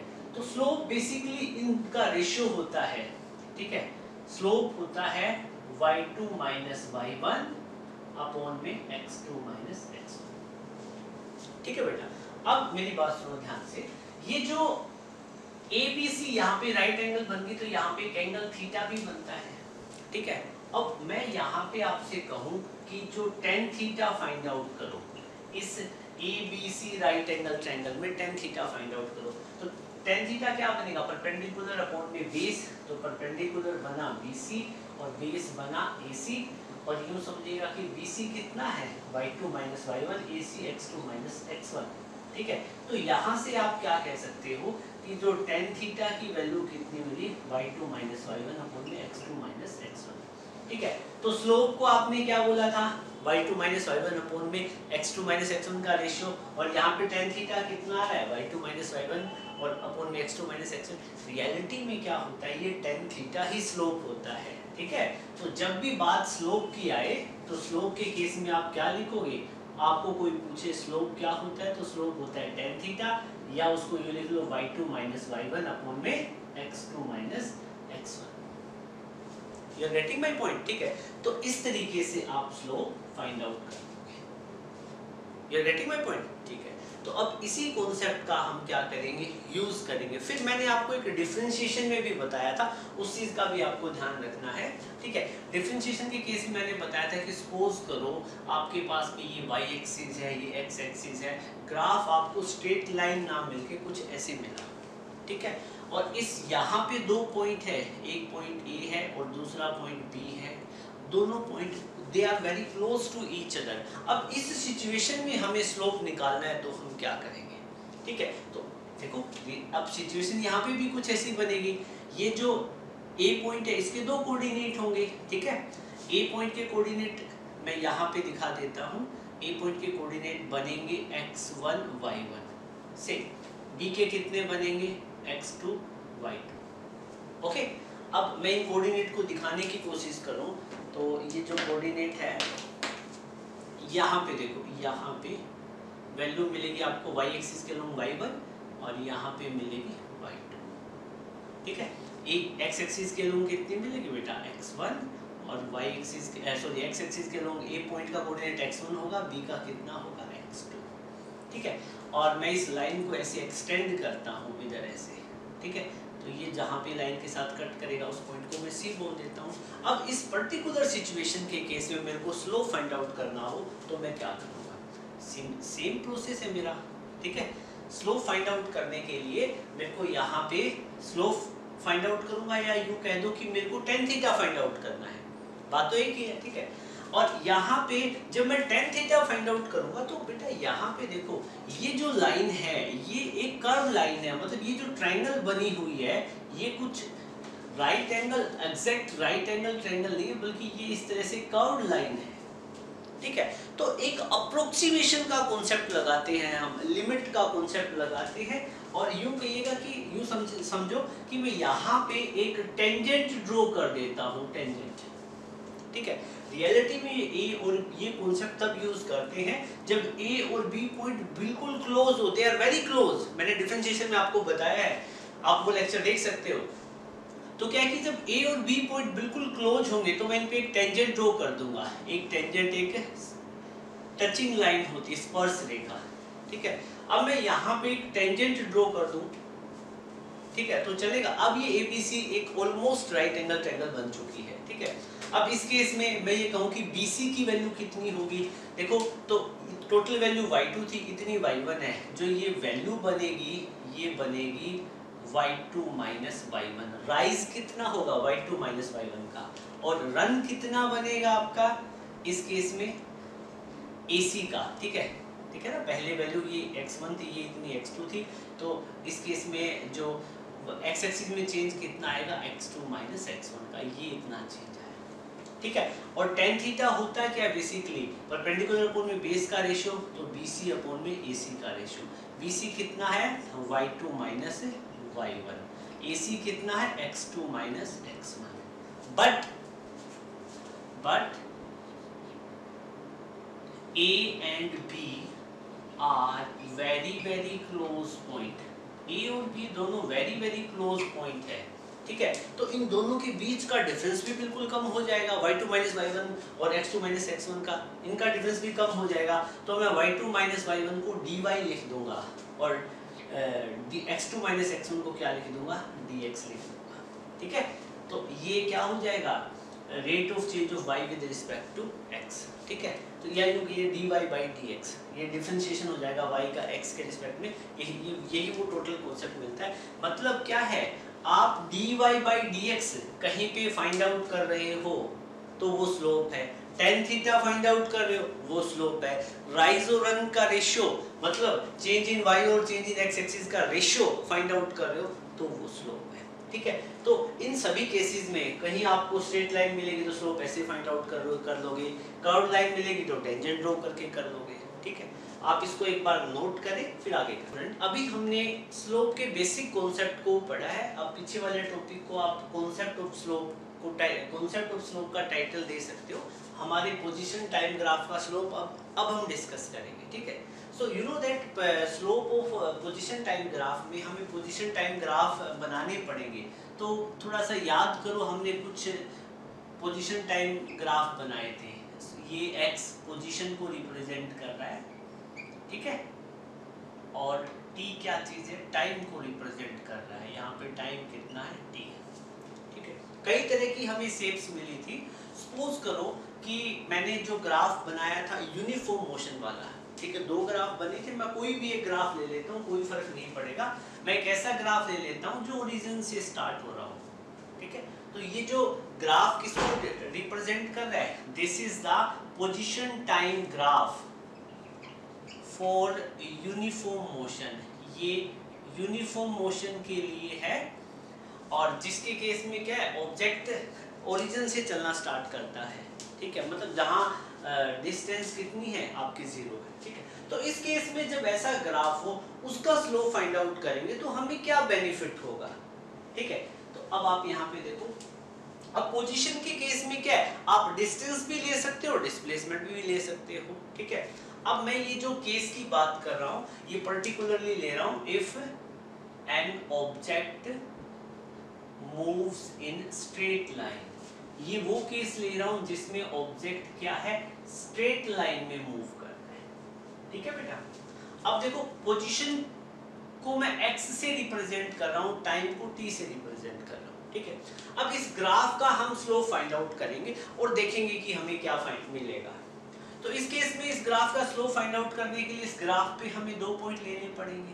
ठीक है, एक पॉइंट हम A ले लेंगे, दूसरा पॉइंट B ले लेंगे। तो A के कोऑर्डिनेट कितने बनेंगे बताओ, x1 y1, दो कोऑर्डिनेट बने, b के कितने बनेंगे x2 y2। ठीक है, देखो a पॉइंट का एक जो कोऑर्डिनेट बनेगा दैट विल बी टाइम के अलोंग t1 और पोजीशन के अलोंग क्या होगा x1। b का कोऑर्डिनेट टाइम के अलोंग कितना बनेगा t2 और पोजीशन के अलोंग कितना बनेगा x2। ठीक है, अब हमें स्लोप फाइंड आउट करना है, तो यहाँ पे मैं टेंजेंट थीटा फाइंड आउट कर लूंगा। ठीक है, तो यहाँ पे एक लाइन मैं ड्रॉ कर देता हूँ। ठीक है, जो इन दोनों इस लाइन को सी पे कट करेगी और यहाँ पे जो एंगल बनेगा वो थीटा होगा। बेटा जितना एंगल ये थीटा है उतना ही एंगल ये थीटा रहेगा। ठीक है, और आगे इस लाइन को कट करके मैं एक और एंगल बनाऊँ वो भी थीटा रहेगा। चलो वो अलग बातें हैं। ठीक है, अब मेरे को यहाँ पे स्लोप फाइंड आउट करना हो तो आप लिखो slope of graph between x and t। Position और टाइम के बीच में जो ग्राफ है उसका हम स्लोप फाइंड आउट करेंगे। तो स्लोप बेसिकली क्या होता है, राइज और रन का रेशियो होता है। ठीक है, या इस पर्टिकुलर सिचुएशन में क्या होगा, स्लोप को tan थीटा बोलो तो भी ठीक है, स्लोप बोलो tan थीटा बोलो, या यूं कह दो कि BC और AC का रेशियो होगा, BC अपॉन में AC का रेशियो होगा। BC की वैल्यू कितनी मिलेगी, देखो ये टोटल वैल्यू x2 है, ये x1 है, तो BC की वैल्यू कितनी मिलेगी x2 माइनस x1। AC की वैल्यू कितनी मिलेगी, टोटल वैल्यू t2 है, इतनी t1 है, बची हुई कितनी हो जाएगी t2 माइनस t1। ओके, तो इस केस में BC की वैल्यू होगी x2 माइनस x1 और AC की वैल्यू क्या होगी t2 माइनस t1। ठीक है, अब यहाँ पे देखो मैंने क्या कर रखा है, if position is taken as displacement। अब स्ट्रेट लाइन मोशन है, आप इसको इस पोजीशन को डिस्टेंस भी काउंट कर सकते थे, डिस्प्लेसमेंट भी काउंट कर सकते थे, बट मैंने इसको डिस्प्लेसमेंट काउंट कर लिया बाय डिफॉल्ट, कोई फर्क नहीं पड़ेगा। ठीक है, तो इस केस में मैंने इस ग्राफ का जो स्लोप फाइंड आउट किया, स्लोप में मेरे को मिला x2 माइनस x1 अपॉन में t2 माइनस t1 का रेशियो। ठीक है, तो आपको क्या मिला, स्लोप ऑफ xt ग्राफ किसके इक्वल हुआ, x2 माइनस x1 अपॉन में t2 माइनस t1, ऐसे लिख सकता हूं मैं। ठीक है, अब एक बात बताओ बेटा, x2 माइनस x1 क्या है, x2 माइनस x1 डिस्प्लेसमेंट है ना। ठीक है, x ये क्या है, अब इसमें इसको डिस्प्लेसमेंट ले लेता हूं, तो ये चेंज इन डिस्प्लेसमेंट मिल गया। ठीक है, तो एक तरीके से है तो ये डिस्प्लेसमेंट ही, और t2 माइनस t1 क्या है, टाइम का डिफरेंस है तो टाइम ही। ठीक है, और डिस्प्लेसमेंट और टाइम का रेशियो किसके इक्वल होता है, वेलोसिटी। बहुत इंपॉर्टेंट बात पता चली आपको यहां से कि जब भी आप पोजीशन और टाइम के ग्राफ का रेशियो निकालोगे, जब भी आप पोजीशन और टाइम के ग्राफ का स्लोप फाइंड आउट करोगे, ठीक है, और बाय डिफॉल्ट आपने पोजीशन को डिस्प्लेसमेंट काउंट किया है, तो यूं कह दो कि डिस्प्लेसमेंट और टाइम का आप स्लोप निकालोगे या पोजीशन और टाइम का आप स्लोप निकालोगे तो आपको क्या मिलेगी, वेलोसिटी। तो this is the conclusion, slope निकालने का बेनिफिट देखो। ठीक है, तो अब आप यहां पे लिखो note slope of position time graph tells us about velocity। ये हमें वेलोसिटी के अबाउट, मतलब टेल्स अबाउट वेलोसिटी, हमें वेलोसिटी मिलेगी। You getting my point. ठीक है, अब यहाँ पे इतनी ये सारी चीजें आपने, अब मैं यहाँ पे एक क्वेश्चन बना देता हूँ। ठीक है, देखो बेटा, ये मेरे पास कोई एक ग्राफ गिवन है। ठीक है, यहाँ पे डिस्प्लेसमेंट है और यहाँ पे टाइम है, यहाँ पे पोजीशन है, यहाँ पे क्या चीज़ है, पोजीशन है, जिसको मैंने एज ए डिस्प्लेसमेंट ले रखा है। आप डिस्टेंस भी ले सकते हो। एक बात बताओ, जब हम यहाँ पे इसको डिस्टेंस काउंट करते तो डिस्टेंस अपॉन में टाइम हमें क्या मिल जाता, speed. You are getting my point. वो आगे डिस्कस करेंगे हम, डिस्प्लेसमेंट और डिस्टेंस के अलग अलग ग्राफ डिस्कस करेंगे। अब एक बात बताओ, मैंने यहाँ पे ग्राफ बना दिया एक स्ट्रेट लाइन ऐसे, ठीक है, और कुछ वैल्यू मैंने पुट कर दी। यहाँ पे वैल्यू, टाइम की वैल्यू 1 है, यहाँ पे 2 है, यहाँ पे टाइम की वैल्यू 3 है। ठीक है, और यहाँ पे डिस्प्लेसमेंट की वैल्यू 5 है, यहाँ पे 10 है और यहाँ पे कितनी है 15। वैसे ही मैंने एक बाय डिफॉल्ट एक क्वेश्चन बना दिया और इन पॉइंट को नाम दे दिया ए और बी। ठीक है, पोजीशन आपको मीटर में गिवन है और टाइम आपको सेकंड में गिवन है। ठीक है, अब मैं आपसे एक चीज पूछता हूँ कि आप इस ग्राफ का यूज करके क्या फाइंड कर सकते हो।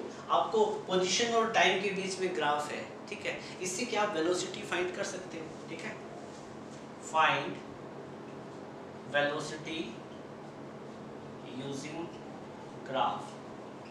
ये जो ग्राफ है इस कंप्लीट ग्राफ के लिए, graph between A and B, A और बी पॉइंट पे आपको क्या है, इस ग्राफ में ए पॉइंट के बीच में आपको वेलोसिटी फाइंड आउट करनी है।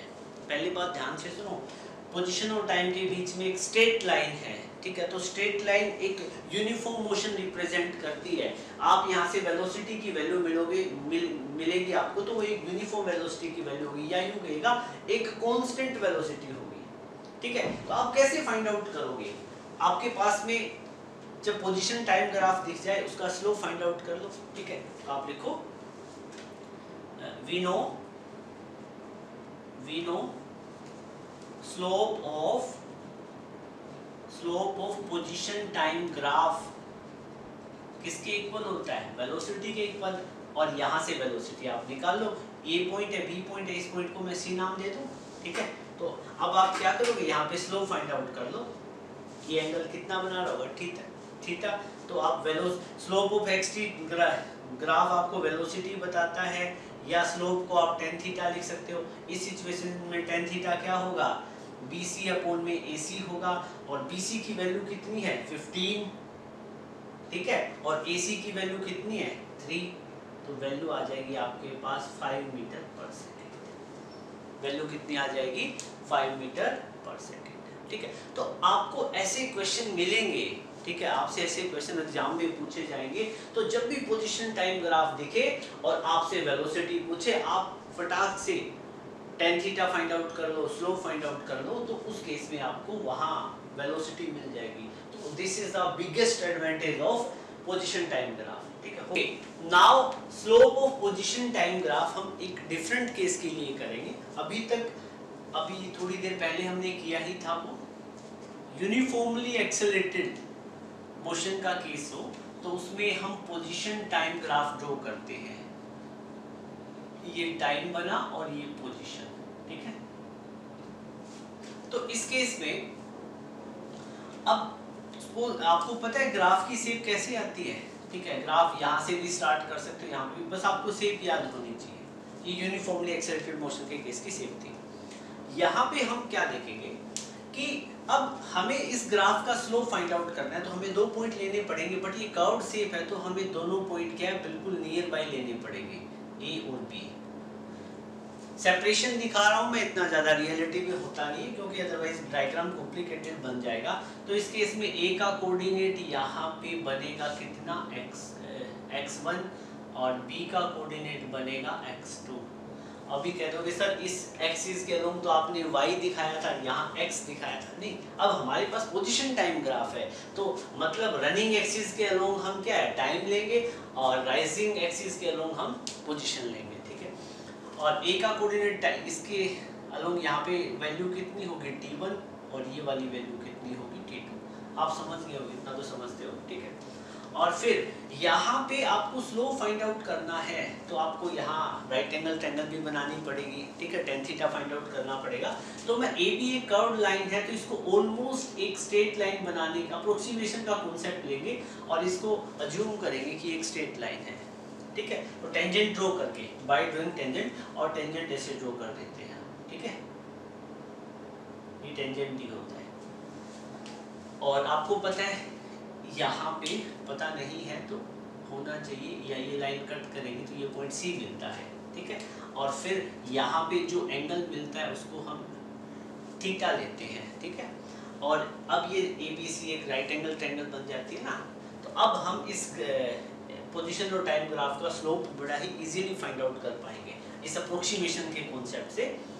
तो अब इस तरह के केसेस में हमें जब स्लोप फाइंड आउट करना हो, तो slope of position time graph कैसे फाइंड आउट करोगे? स्लोप फाइंड आउट करने के लिए आप tan थीटा फाइंड आउट करोगे और ABC राइट एंगल ट्रायंगल में tan थीटा क्या बनेगा? That will be BC upon में AC, ठीक है। और BC की वैल्यू आप निकालोगे तो देखो ये कितनी बनेगी? x2 minus x1। ये कितनी बनेगी? x2 minus x1। और AC की वैल्यू कितनी बनेगी बेटा? T2 minus T1। बार बार नहीं बताऊंगा क्यों बनेगी, आपको पता होनी चाहिए।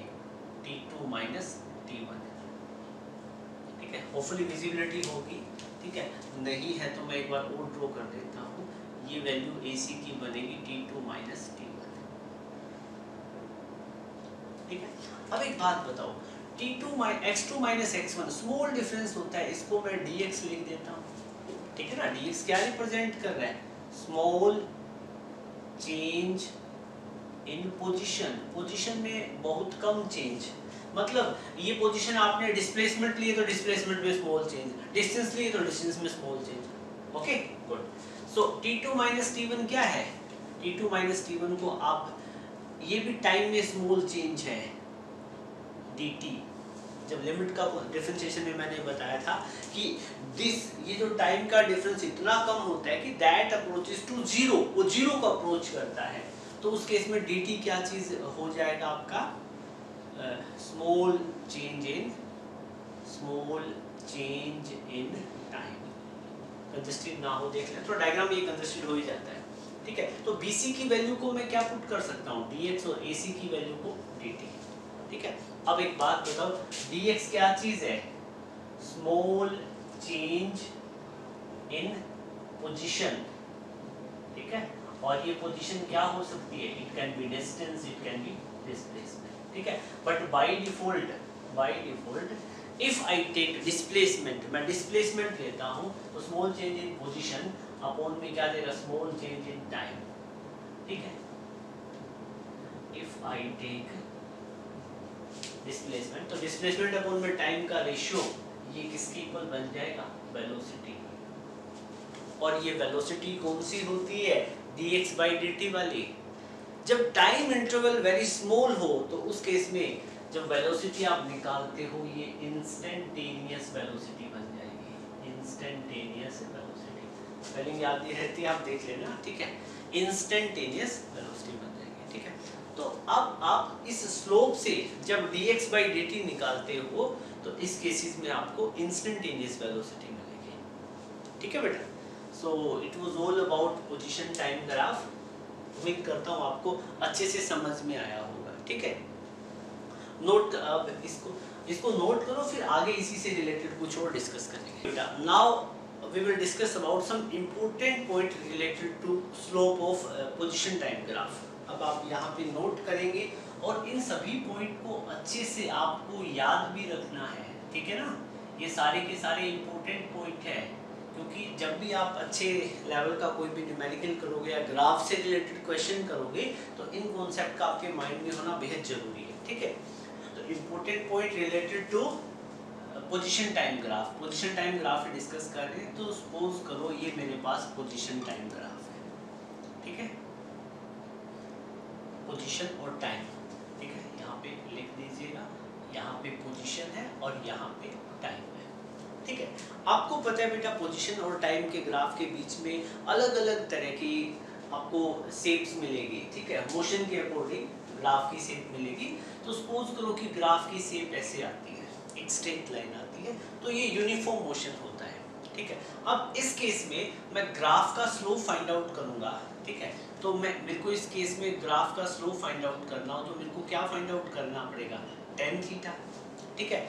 और थीटा एंगल कौन सा होता है? जो टाइम एक्सिस के साथ में बनता है, ठीक है। या यूं कहिएगा कि ये जो पॉजिटिव एक्स एक्सिस के अलोंग बनता है वही थीटा होता है, ठीक है। अब मेरे को ये एंगल फाइंड आउट करना हो, ठीक है, ये क्या एंगल? थीटा, ठीक है। अब यहाँ पे फॉर दिस पर्टिकुलर केस यहाँ पे सिंस थीटा, आप यहाँ पे लिखेंगे since theta is less than 90 degree, theta clearly less than 90 degree बन रहा है, तो उस केस में स्लोप की वैल्यू आपको मिलेगी पॉजिटिव, ठीक है। स्लोप की वैल्यू क्या मिलेगी? पॉजिटिव। और आपको पता है slope of xt, slope of position time graph आपको क्या बताता है? स्लोप ऑफ xt ग्राफ, ठीक है, स्लोप ऑफ xt ग्राफ आपको बताता है वेलोसिटी, ठीक है। आपने इसको डिस्प्लेसमेंट ले रखा है तो ठीक है। तो इस केस में बेटा वेलोसिटी की वैल्यू आपको हमेशा मिलती है पॉजिटिव, ठीक है। इस केस में आपको जो वेलोसिटी की वैल्यू वो मिलेगी पॉजिटिव मिलेगी, ठीक है। और ये जो ग्राफ है ये किसको रिप्रेजेंट कर रहा है? ये इस केस में मैं एक्सेलरेशन की बात करूं, एक्सेलरेशन कितना होगा? जब वेलोसिटी कांस्टेंट होती है तो एक्सेलरेशन कितनी रहती है? 0। तो इस पर्टिकुलर केस में एक्सेलरेशन हो जाएगी 0, ठीक है। फिर मेरे पास एक और कोई दूसरा केस है। सपोज करो कि आपके पास में ये जो डिस्प्लेसमेंट और टाइम ग्राफ है इसकी शेप आपको कुछ ऐसे मिल जाती है, ठीक है। और अब इस ग्राफ को देख के मेरे को स्लोप, इस ग्राफ का मेरे को स्लोप फाइंड आउट करना हो, स्लोप ऑफ xt ग्राफ, ठीक है। तो यूं समझिएगा कि मेरे को यहाँ पे tan थीटा फाइंड आउट करना है, ठीक है। बेटा यहाँ पे एक और चीज है, देखो स्लोप आपको tan थीटा बताता है, ठीक है।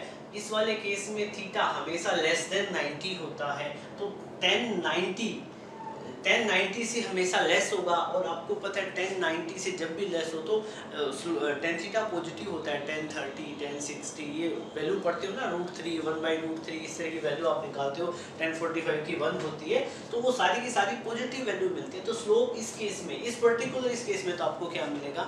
पॉजिटिव मिलेगा। बट मान लो कि आपके पास में पोजीशन और टाइम का ग्राफ इस शेप में है, ठीक है। अब आपको इसका स्लोप निकालना है, तो स्लोप निकालने के लिए अब आप थीटा कौन सा लोगे? एक एंगल तो ये बन रहा है, दूसरा एंगल ये बन रहा है, ठीक है। तो जब भी आप थीटा कौन सा लोगे? थीटा आप हमेशा पॉजिटिव एक्स एक्सिस वाला लोगे। अब ये वाला पॉइंट है, ये मान लो ओरिजिन हो गया, तो ये पॉजिटिव एक्स एक्सिस और इससे पीछे वाला क्या होता है? Negative x axis.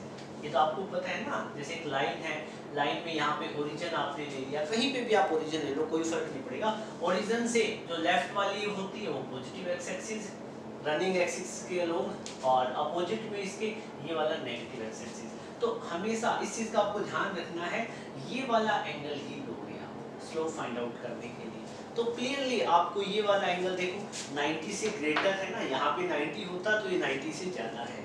तो इस वाले की और tan 90 की जब भी टेंजेंट की 90 से वैल्यू जब भी ज्यादा होगी तो उस केस में टेंजेंट नेगेटिव हो जाता है। तो स्लोप ऑफ xt ग्राफ इस शेप की आपको लाइन मिलती है, इस शेप का ग्राफ मिलता है पोजीशन टाइम के बीच में, तो उसका स्लोप क्या बनेगा? नेगेटिव। tan थीटा क्या बनेगा? नेगेटिव, ठीक है। और आपको पता है स्लोप आपको क्या बताता है? वेलोसिटी, ठीक है। स्लोप ही आपको क्या बताता है? वेलोसिटी। तो वेलोसिटी क्या हो जाती है? नेगेटिव। नेगेटिव वेलोसिटी का मतलब क्या है? वेलोसिटी डिक्रीज करेगी। ये उस सिचुएशन के लिए ग्राफ है, पहले एक ऑब्जेक्ट था वो 60 की स्पीड से मूव कर रहा था, बाद में 40 हो जाती है, फिर 20 हो जाती है, फिर 0 हो जाती है लास्ट में, ठीक है। तो उस सिचुएशन के लिए ग्राफ है, तो इस केस में वेलोसिटी क्या बनेगी? नेगेटिव। और जब भी वेलोसिटी बेटा, अब इनके बाद में हमारे पास कुछ और केसेस भी हैं, उनको हम देखेंगे। ये आपको नोट कर लेने हैं बेटा, ठीक है, सारे के सारे पॉइंट। 2 पॉइंट तो ये दोनों डिस्कस, ये नोट कर लो। इसके बाद में थर्ड सिचुएशन हमारे पास क्या है कि आपको जो पोजीशन और टाइम के जो ग्राफ की शेप है, ठीक है, वो ये वाली हो, ठीक है। वैसे आपको पता है ये यूनिफॉर्मली एक्सेलरेटेड मोशन है, ठीक है।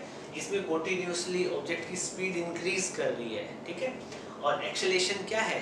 पॉजिटिव है। क्या है? पॉजिटिव है। अब यहाँ पे देखो, अब आपको यहाँ पे इस पर्टिकुलर केस में सपोज करो आपको वेलोसिटी फाइंड आउट करनी पड़ी, तो क्या करोगे आप?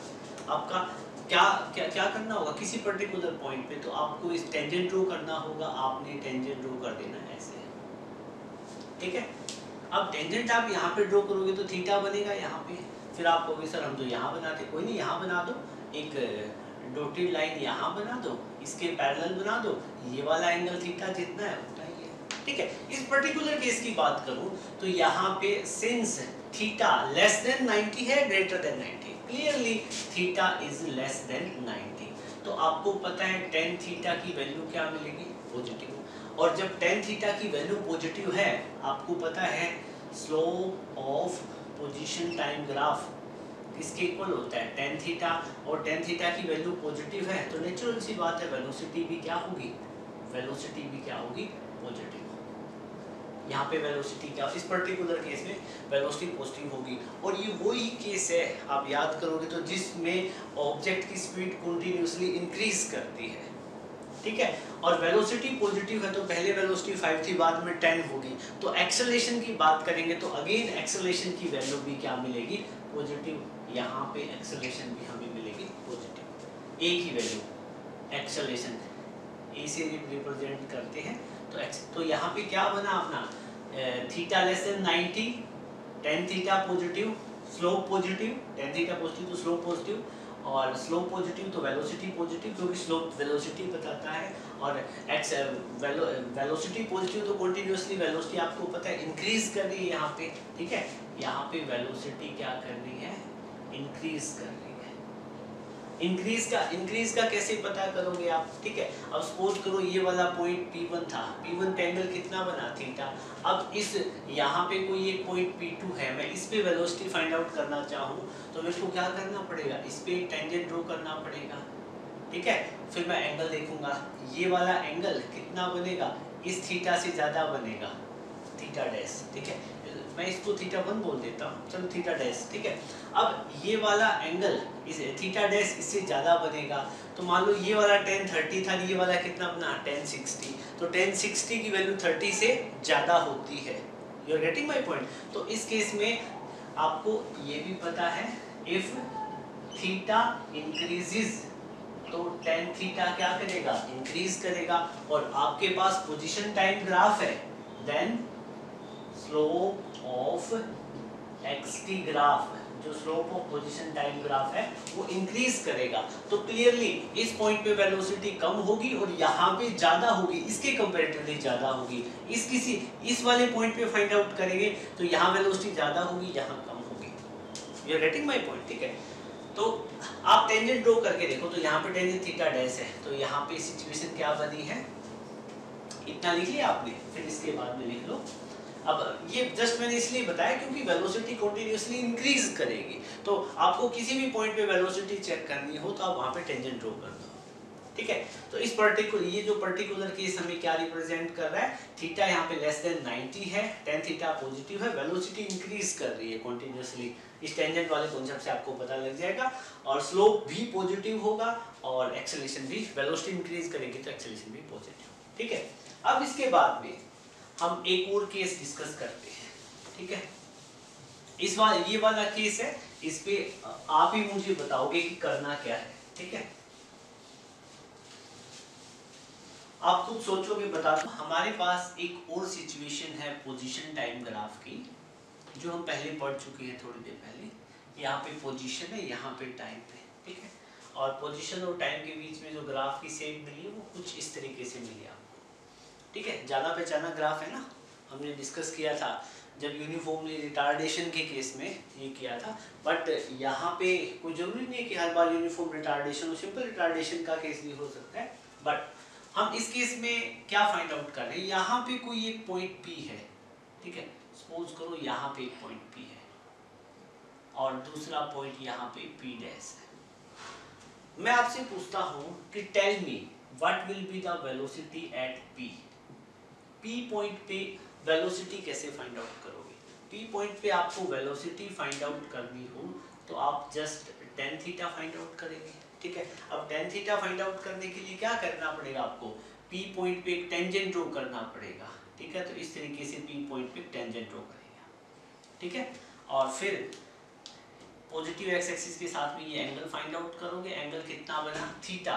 क्लियरली ये जो थीटा है वो लेस देन 90 है, ठीक है। तो अब आप यहाँ पे लिखोगे since theta is less than 90, tangent की वैल्यू लेस देन 90 है तो आप क्या करोगे, वेलोसिटी tan थीटा होती है और थीटा लेस देन 90 है तो टेंजेंट की वैल्यू पॉजिटिव, क्योंकि tan जब भी 90 से लेस होता है 30, 60, 45, tan की वैल्यू पॉजिटिव होती है। तो इस केस में पॉइंट P पे जो वेलोसिटी की वैल्यू होगी that will be positive, negative velocity नहीं होगी, जस्ट पॉजिटिव वेलोसिटी होगी, ओके। अब मैं आपसे पूछूं कि P डैश पॉइंट पे पी डैश पॉइंट पे आप ये बताओ वेलोसिटी कितनी होगी, ठीक है, एट पी डैश। बस यही पॉइंट है बेटा इन ग्राफ में समझने के लिए, ठीक है। हाँ, पी डैश पॉइंट पे हम बात करें तो पी डैश पॉइंट पे वेलोसिटी आपको फाइंड करनी है तो आपको 10 फाइंड आउट करना पड़ेगा एंगल का, ठीक है। अब पी डैश पॉइंट पे एंगल कितना है। अब एक बात बताओ, इस टाइम वाली एक्सिस को मैं से बढ़ा दूं तो कोई फर्क नहीं पड़ेगा, ठीक है। पी डैश पे आपको वेलोसिटी फाइंड आउट करनी है तो you have to just draw tangent. तो आपको ऐसे एक टेंजेंट ड्रॉ करना पड़ेगा इस तरीके से, ठीक है। जब आप टेंजेंट ड्रॉ करोगे तो यहाँ पे आपको मिलेगी थीटा की वैल्यू। बेटा एक बात बताओ, ये वाला थीटा है और ये, इसको मैं थीटा डैश लिख दूं, दोनों में से एंगल छोटा कौन सा है, ये वाला, ठीक है। जब पी डैश पे मैं टेंजेंट ड्रॉ करूंगा तो एंगल बनेगा वो स्मॉल बनेगा। तो पी डैश पॉइंट पे मेरे को वेलोसिटी फाइंड आउट करने के लिए 10 थीटा डैश की वैल्यू फाइंड आउट करनी पड़ेगी। यहाँ पे 1060 था तो यहाँ पे 60 से कम होगा, 1045, 1030, ठीक है। अब एक बात बताओ, जब यहाँ पे since theta dash is again less than 90, ये भी लेस देन 90 है, ठीक है, बट यहाँ पे वेलोसिटी क्या होगी, पॉजिटिव होगी, बट यहाँ पे तो वेलोसिटी की वैल्यू लार्ज थी p पे, और p डैश पे वेलोसिटी की वैल्यू क्या मिलेगी, स्मॉल मिलेगी। You are getting my point. देखो यही इस कॉन्सेप्ट का कैच है, बड़ा मजेदार पॉइंट है। मतलब यहाँ पे तो वेलोसिटी p पॉइंट पे तो वेलोसिटी क्या है, लार्ज है, और p डैश पे वेलोसिटी क्या है, स्मॉल है वेलोसिटी, ठीक है। ये लिखने की जरूरत नहीं, मैंने वैसे ही बताया आपको, लिखना चाहो तो लिख लेना, ठीक है। मतलब ग्राफ में जब हम P से P डैश पॉइंट पे गए, मतलब देखो P पॉइंट पे टाइम पहले कुछ था 5 सेकंड, जैसे जैसे टाइम इंक्रीज करेगा P डैश पे वेलोसिटी डिक्रीज कर गई, मतलब यहाँ पे लार्ज वेलोसिटी है, यहाँ पे स्मॉल वेलोसिटी है। ये बात समझ गए। तो इस पर्टिकुलर केस की बात करें, इस पर्टिकुलर ग्राफ के केस में जब भी आप देखोगे वेलोसिटी क्या मिलेगी, पॉजिटिव, tan थीटा क्या मिलेगा, पॉजिटिव, स्लोप क्या मिलेगा, पॉजिटिव। अब क्वेश्चन आता है एक्सेलरेशन क्या होगी, पॉजिटिव या नेगेटिव, ठीक है। अब मैं, ये तो मेरी इनिशियल वेलोसिटी है, this one is my initial velocity and this one is my final velocity. Graph पे कोई भी दो पॉइंट लिए हो यार मैंने, ठीक है। अब इस केस में आपको पता है यहाँ वेलोसिटी फाइनल स्मॉल है, इनिशियल लार्ज है, ठीक है। तो जब भी आप एक्सेलरेशन निकालते हो तो एक्सेलरेशन आपने निकाला है तो final velocity minus initial velocity upon में final time minus initial time, ऐसे निकालते हो। तो फाइनल वेलोसिटी की वैल्यू कम है, ठीक है। सपोज करो यहाँ वेलोसिटी 50 है, यहाँ 20 है, तो आप क्या करोगे 20 माइनस 50, और टाइम तो हमेशा पॉजिटिव ही रहेगा। यहाँ पे टाइम सपोज करो 2 है तो यहाँ पे 5 है, तो 5 माइनस 2 करोगे तो 3, ठीक है। अब यहाँ पे आप देखोगे कि नेट एक्सेलरेशन की वैल्यू नेगेटिव आएगी, मतलब ये वाला केस रिटार्डेशन का है। हमने पहले ही डिस्कस कर दिया था इस शेप को, लेकिन जस्ट मैं इस कॉन्सेप्ट से आपको वेरीफाई करवा रहा हूँ, ठीक है। तो एक्सेलरेशन यहाँ पे आपको क्या मिलेगी, नेगेटिव, ठीक है। जल्दी से इसको नोट करो, इसको नोट करने की जरूरत नहीं है, ठीक है, तो वैसे ही मैंने बताया है, ओके। सो नोट करें बेटा। कुछ क्वेश्चन आपसे ऐसे पूछे जाते हैं, ठीक है। ये आपके पास पोजीशन टाइम ग्राफ है, ठीक है, this one is position time, ठीक है, और आपको इनके बीच में ग्राफ दे दिया है और ये वाला एंगल आपको बता दिया है 45 डिग्री, ठीक है, और आपको बताया गया कि पोजीशन आप मेजर कर रहे हो मीटर में, टाइम मेजर कर रहे हो सेकंड में, ठीक है। तो इस ग्राफ को देख के आप बताओ स्पीड क्या होगी, स्पीड। तो आपको जस्ट क्या करना है, ग्राफ गिवन है ना, तो ग्राफ का स्पीड फाइंड आउट करने के लिए या वेलोसिटी फाइंड आउट करने के लिए आपको जस्ट क्या करना होता है, tan थीटा फाइंड आउट करना होता है। tan थीटा यहाँ पे कितना है 45, ये कितना हो जाएगा, tan 45 की वैल्यू कितनी होती है 1, तो ये आ जाएगी 1 मीटर पर सेकेंड, क्योंकि पोजीशन क्या है मीटर में, टाइम किस में, सेकंड में। फिर कई बार आपसे क्वेश्चन ऐसे गिवन होंगे, ठीक है, find larger velocity, find larger velocity of car, ठीक है। आपको यूँ दे दिया कि ये पोजीशन और टाइम के बीच में ग्राफ है, ठीक है, दो कार दिखा दी, ये कार ए का मोशन है, ये आपके पास कार ए है, ये कार बी है। ठीक है, आपसे पूछा कि किस कार ए की वेलोसिटी क्या है, v1 है, कार बी की वेलोसिटी कितनी है, v2। आपसे पूछा कि बताओ कौन सी वेलोसिटी लार्जर है। बस सिंपल आपको क्या करना है, कार ए का थीटा कितना है, tan थीटा 1, बी का कितना है, थीटा 2, थीटा किसका ज्यादा है। ठीक है, आंसर में लिखोगे since theta 2 is greater than theta 1। ठीक है, और मैं बात करूं tan की वैल्यू निकालेंगे तो tan थीटा 2 tan थीटा 1 से लार्जर आएगा। tan थीटा 2 किसकी स्पीड है, ये क्या चीज है, स्पीड या वेलोसिटी ऑफ कार सेकंड, ये car B, velocity of car B की वेलोसिटी है। tan थीटा 1 किसकी है, वेलोसिटी ऑफ कार है, तो कार बी की वेलोसिटी ज्यादा होगी, ए की कम होगी। तो इस टाइप के क्वेश्चन हो 2 3 4 कितने ग्राफ आपको ड्रॉ करके दिखा दे, तो मतलब आप ग्राफ देख के जस्ट मतलब बिना कुछ किया भी ये वाले ग्राफ है, इसमें आपको कुछ करने की जरूरत थी। आपको पता है बी कार के केस में थीटा ज्यादा बढ़ रहा है तो इसकी वेलोसिटी ज्यादा है, ए के केस में क्या है, कम है। तो इस तरह के क्वेश्चन आप कर दो। अब जो अपने पास क्वेश्चन है, ये आपको एक ग्राफ गिवन है पोजीशन और टाइम के बीच में, पोजीशन डिस्प्लेसमेंट हो सकती है, टाइम एक्सिस के यहाँ पे टाइम आपको गिवन है, एक ग्राफ गिवन है और आपको कुछ डिफरेंट जोन गिवन है लाइक OM, MN और NP। इन रीजन में आपको वेलोसिटी फाइंड आउट करनी है कि इस रीजन में वेलोसिटी क्या होगी, इसमें क्या होगी, इसमें क्या होगी। ठीक है, अब सिंपली हम बात करें तो पोजीशन और टाइम ग्राफ के बीच में एक स्ट्रेट लाइन हो तो वो कांस्टेंट वेलोसिटी को इंडिकेट करता है, you know very well. So clearly OM region में एक कांस्टेंट वेलोसिटी होगी। ठीक है, उस वेलोसिटी का हम अभी मैग्नीट्यूड फाइंड आउट कर लेंगे। फिर MN रीजन में पोजीशन टाइम ग्राफ के बीच में एक straight line parallel to time axis हो तो what does it indicate, it indicate that the object is stationary, object rest पे है। तो इस केस में ऑब्जेक्ट टाइम के साथ में पोजीशन चेंज नहीं करेगा तो क्लियरली MN जोन में वेलोसिटी 0 रहने वाली है, राइट। फिर हम बात करें NP जोन में तो ग्राफ डाउनवर्ड डायरेक्शन में आ रहा है, तो इस केस में हम देखेंगे कि वेलोसिटी की वैल्यू क्या होगी, कंटिन्यूअसली डिक्रीज कर रही है ना। ठीक है, तो यहाँ पे हम देखेंगे वेलोसिटी की वैल्यू नेगेटिव रहेगी। ठीक, तीनों ही केसेस में देखो डिक्रीज इसलिए बोला है क्योंकि एंड पॉइंट पे टाइम 4 सेकंड था तो वेलोसिटी 4 थी और P पॉइंट पे जब टाइम 6 सेकंड हुआ तो वेलोसिटी की वैल्यू 0, तो वेलोसिटी 4 से 0 हुई तो अल्टीमेटली क्लियरली वेलोसिटी क्या हो रही है, डिक्रीज हो रही है। ठीक है, अब इन तीनों केसेस में हम तीनों रीजन में OM, MN और NP में वेलोसिटी फाइंड आउट करने की कोशिश करेंगे। ठीक है, सो फर्स्ट ऑफ ऑल मैं बात करूं तो इन रीजन OM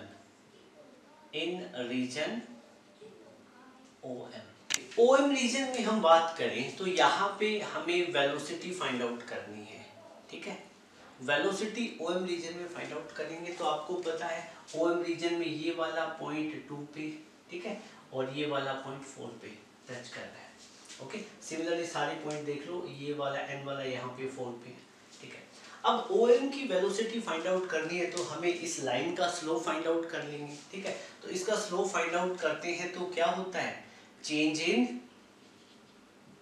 इन आप करते हो ना y एक्सिस या राइज अपॉन में change in run, change in x axis, value यहाँ पे फाइंड आउट कर लो। जब हम यहाँ ग्राफ यहाँ से स्टार्ट होता है, इनिशियल पॉइंट ये है, फाइनल पॉइंट ये है, तो जब हम O से M पे गए तो y एक्सिस में कितना चेंज हुआ, इतना चेंज हुआ, y में, x में कितना चेंज हुआ, इतना चेंज हुआ। ठीक है, तो क्लियरली हम y एक्सिस में चेंज क्या लिखेंगे, फाइनल वैल्यू कितनी है 4, इनिशियल कितनी है 0, तो 4 माइनस 0, y2 माइनस y1 इसका x एक्सिस पे ही लाई कर रहा है, इस एक्सिस पे लाई कर रहा है, टाइम एक्सिस के रूप में। ठीक है, और x1 की बात करें तो पहले x1 कितना था, यहाँ पे था, बाद में x2 2 पे चला गया तो वैल्यू चेंज कितनी हुई 2 माइनस 0।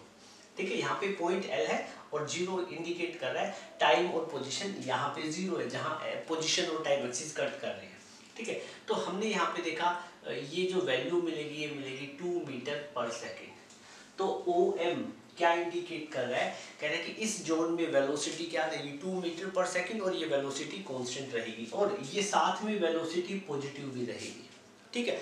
पॉजिटिव क्यों रहेगी? आपने देखा था कि इस केस में जब एंगल पॉजिटिव एक्सिस के साथ में ये ग्राफ वाली लाइन का एंगल थीटा हम चेक करेंगे तो यहाँ पे टेन थीटा क्या मिलता है? पॉजिटिव, और tan theta positive, slope positive, velocity positive, ठीक है। तो इस केस में वेलोसिटी पॉजिटिव रहेगी, ये बताने की जरूरत नहीं है, आपको पता है। mn जोन की बात करें, इन रीजन mn, इन रीजन mn रीजन की बात करें तो यहाँ पे भी हम वेलोसिटी फाइंड आउट करेंगे। तो वेलोसिटी का वही formula, change in y axis upon में चेंज इन x एक्सिस। बेटा एक बात बताओ, m पॉइंट पे भी हम 4 पोजीशन पे है, n पॉइंट पे भी 4 पोजीशन पे है, तो भाई हम y एक्सिस की तरफ ऊपर तो जा ही नहीं रहे, ठीक है। तो कोई चेंज नहीं है, 4 - 4, y एक्सिस में चेंज कितना आएगा? 4 - 4 अपॉन में x एक्सिस में चेंज कितना हुआ? m पे थे तो 2 पे थे, n पे थे तो 4 पे थे, तो चेंज कितना है? 4 - 2, तो 0 अपॉन में 2, अगेन 0 मीटर पर सेकेंड। और क्लियरली वैसे भी आपको पता है कि जब straight line parallel to time axis हो पोजीशन टाइम ग्राफ में, तो वो ऑब्जेक्ट रेस्ट पे रहेगा, तो उसकी वेलोसिटी कह लो, स्पीड कह लो, ये क्या रहेगी? 0, ठीक है। फिर हम n से p वाले जोन की बात करें, इन रीजन NP रीजन में हम वेलोसिटी फाइंड आउट करें तो देखो n पॉइंट पे इनिशियल वेलोसिटी होगी, p पे फाइनल होगी। क्यों? क्योंकि देखो n पहले आ रहा है, टाइम 4 सेकंड पहले, 6 सेकंड बाद में है, तो इनिशियल वेलोसिटी 4 सेकंड यहाँ पे मिलेगी, वो इनिशियल होगी, यहाँ पे मिलेगी वो फाइनल होगी, ठीक है। सॉरी पोजीशन नहीं है, सॉरी 4 सेकंड पे पोजीशन पहले होगी और जो 6 सेकंड वाली पोजीशन बाद वाली होगी, ठीक है। तो यहाँ पे मैं वेलोसिटी फाइंड आउट करूँ तो वेलोसिटी का फॉर्मूला क्या होता है? चेंज इन डिस्प्लेसमेंट अपॉन में टाइम, ठीक है। तो फाइनल डिस्प्लेसमेंट कितनी है? 0। डिस्प्लेसमेंट देखो यहाँ पे 0 पे आ गए हैं हम, ठीक है। और इनिशियल डिस्प्लेसमेंट कितनी थी? n पॉइंट पे 4 मीटर की, ठीक है। और टाइम हमेशा इंक्रीज करता है, यहाँ पे टाइम t1 की वैल्यू 4 थी, t2 की वैल्यू 6 है, तो t2 - t1 करेंगे तो क्या होगा? 6 - 4, टाइम ये हमेशा पॉजिटिव होता है, तो -4 अपॉन में 2, अगेन इस केस में वेलोसिटी की वैल्यू आ जाएगी 2 मीटर पर सेकेंड, ठीक है। So it was all about numerical related to position time graph, ठीक है। अब हम जल्दी जल्दी डिस्टेंस और डिस्प्लेसमेंट टाइम ग्राफ को देखेंगे। वीडियो थोड़ा सा लेंथी हो रहा है, बट आज ही इसके साथ डिस्कस कर लेंगे तो ज़्यादा बेटर रहेगा, अदरवाइज सारी चीज़ें एक नए तरीके से एक्सप्लेन करनी पड़ेगी। सो जल्दी डिस्टेंस एंड टाइम ग्राफ, ठीक है। First of all distance time graph की बात करें तो ये मेरे पास यहाँ पे है डिस्टेंस, ओके, और यहाँ पे है टाइम, बिल्कुल पोजीशन टाइम ग्राफ जैसे ही है, ठीक है। पोजीशन को आप डिस्टेंस ले लोगे तो डिस्टेंस टाइम ग्राफ बन जाएगा, ठीक है। अब मैं आपको कहूँ कि डिस्टेंस टाइम ग्राफ बनाओ for an object, for a stationary object, एक ऑब्जेक्ट जो टाइम के साथ में अपनी पोजीशन चेंज ना करे, तो ग्राफ की शेप यही आएगी, ठीक है। फिर मैं आपको कहता हूँ कि एक ऑब्जेक्ट है वो यूनिफॉर्म स्पीड से चल रहा है, किससे चल रहा है? यूनिफॉर्म स्पीड से, तो ग्राफ की शेप क्या होगी? स्ट्रेट लाइन, ठीक है। What does it mean? इसका मतलब क्या है? ये ग्राफ क्या कह रहा है? कह रहा है कि इक्वल डिस्टेंस ट्रेवल हो रही है in equal interval of time, तो वो केस यूनिफॉर्म स्पीड का होगा। तो डिस्टेंस टाइम ग्राफ के बीच में आपको ये शेप मिले ग्राफ की, तो यहाँ पे क्या है? It is a case of uniform speed. ये यूनिफॉर्म स्पीड का केस है बेटा, ठीक है। It is case of uniform speed, ठीक है। और ये वाला केस क्या है? फॉर, ये जो ग्राफ है फॉर स्टेशनरी ऑब्जेक्ट, ये स्टेशनरी ऑब्जेक्ट का ग्राफ बनेगा, ठीक है। और वहीं पे आप डिस्टेंस टाइम ग्राफ का स्लोप फाइंड आउट करें, ठीक है। आप साथ ही साथ यहाँ पे ये भी नोट कर सकते हो, slope of distance time graph, ठीक है। आप डिस्टेंस टाइम ग्राफ का स्लोप निकालो, देखो क्या मिलेगा आपको। तो आप ग्राफ ड्रॉ कर लो यहाँ पे, ठीक है। यहाँ पे आपके पास है डिस्टेंस, यहाँ पे टाइम, कोई भी ग्राफ आपको सपोज करो स्ट्रेट लाइन ग्राफ है, ठीक है। ऑब्जेक्ट ने ओरिजिन से चलना स्टार्ट किया था, ठीक है, मतलब जब टाइम 0 था तो कोई डिस्टेंस ट्रेवल नहीं की थी। तो इसमें 2 पॉइंट ले लो, एक पॉइंट ए, एक पॉइंट बी। यहाँ पे आपको डिस्टेंस की वैल्यू मिलेगी x1, यहाँ पे डिस्टेंस की वैल्यू मिलेगी x2, यहाँ पे टाइम की वैल्यू t1, यहाँ पे टाइम की वैल्यू t2। तो यहाँ पे आप स्लोप फाइंड आउट करें, ठीक है। यहाँ पे आप स्लोप फाइंड आउट करोगे तो tan थीटा फाइंड आउट करना पड़ेगा, ठीक है। ये जो पॉइंट कट करता है ये क्या होता है, c होगा। तो यहाँ पे slope of distance time graph, ठीक है। डिस्टेंस टाइम ग्राफ का स्लोप क्या होता है, tan थीटा, और tan थीटा की वैल्यू कितनी हो जाएगी, BC अपॉन में AC। और यहीं पे BC की वैल्यू कितनी, x2 माइनस x1, AC की वैल्यू t2 माइनस t1, ठीक है। तो x2 माइनस x1 और t2 माइनस t1, ठीक है। x2 माइनस x1 क्या है, डिस्टेंस का डिस्टेंस होगा। तो ये क्लियरली आपके पास क्या है, दिस इज डिस्टेंस, ठीक है। और t2 माइनस t1 क्या है, टाइम। तो आपको एक तरीके से क्या मिला, डिस्टेंस और टाइम का रेशियो। और आपको पता है डिस्टेंस और टाइम का रेशियो क्या होता है, स्पीड। क्या होता है, स्पीड। तो जब भी पोजीशन एक्सिस के अलोंग डिस्टेंस हो, पोजीशन एक्सिस के अलोंग डिस्टेंस हो, और आपको डिस्टेंस और टाइम के ग्राफ का स्लोप फाइंड आउट करना हो, तो वहां से आपको मिलता है स्पीड। तो लिखो distance time graph, slope of distance time graph tells us speed। ये हमें क्या बताएगा, स्पीड बताएगा, ठीक है। इतना नोट करो, साथ के साथ में कुछ और ग्राफ भी ड्रॉ कर देता हूं, ठीक है। थोड़ा सा रिवाइंड करके नोट कर सकते हो ना। अब अगला केस क्या है कि मेरे को डिस्टेंस और ये जो टाइम है इसके बीच में जो ग्राफ मिल रहे हैं उनकी शेप कुछ ऐसे है, ठीक है। यहाँ पे डिस्टेंस और टाइम, डिस्टेंस को हम x से रिप्रेजेंट करते हैं और टाइम को t से। तो यहाँ पे t लिख दो, ठीक है। जब डिस्टेंस और टाइम के बीच में ग्राफ की शेप कुछ ऐसी हो, तो ये क्या इंडिकेट कर रहा है, ये इंडिकेट कर रहा है कि टाइम के साथ में ऑब्जेक्ट की स्पीड इंक्रीज कर रही है, ठीक है। तो ये वाला केस कौन सा होगा, if speed increases with respect to time। ये मोशन कहाँ से स्टार्ट हुआ है, ओरिजिन से स्टार्ट हुआ है। ये सारी चीजें आपको पता है, ठीक है। और आपको ग्राफ की शेप यू मिले, तो इस केस में ये ग्राफ क्या इंडिकेट कर रहा है, it shows speed decreases with respect to time। Position time graph में सारा हमने डिटेल में डिस्कस किया है, तो होपफुली आपको अच्छे से पता होगा, ठीक है। इसी के साथ में बेटा ये दोनों आपने नोट कर ली होगी, मैं इसको रब कर देता हूँ, ठीक है। आप साथ के साथ है ना नोट करते रहिएगा। बिल्कुल इजी टॉपिक है ग्राफ का और काफी इंटरेस्टिंग भी है। होपफुली आप लेक्चर को एंजॉय कर रहे होंगे, थोड़ा सा लेंथी जरूर है, ठीक है, बट एक साथ ही बताना जरूरी, आप समझ भी रहे होंगे, ठीक है। अब ये वाला केस स्पीड इंक्रीज वाला केस है, ये डिक्रीज वाला है। साथ में इसमें ये भी नोट कर सकते हो, बिकॉज यहाँ पे स्लोप क्या कर रहा है, इंक्रीज कर रहा है। अभी हमने देखा ना स्लोप, वो लाइन टेंजेंट ड्रॉ करके, यहाँ इस केस में स्लोप इंक्रीज करता है और ये स्पीड डिक्रीज को इसलिए रिप्रेजेंट करता है बिकॉज यहाँ पे स्लोप क्या कर रहा है, इस केस में स्लोप क्या कर रहा है, डिक्रीज। आप टेंजेंट ड्रॉ करके देखो, थीटा डिक्रीज करेगा अलग अलग पॉइंट, ठीक है।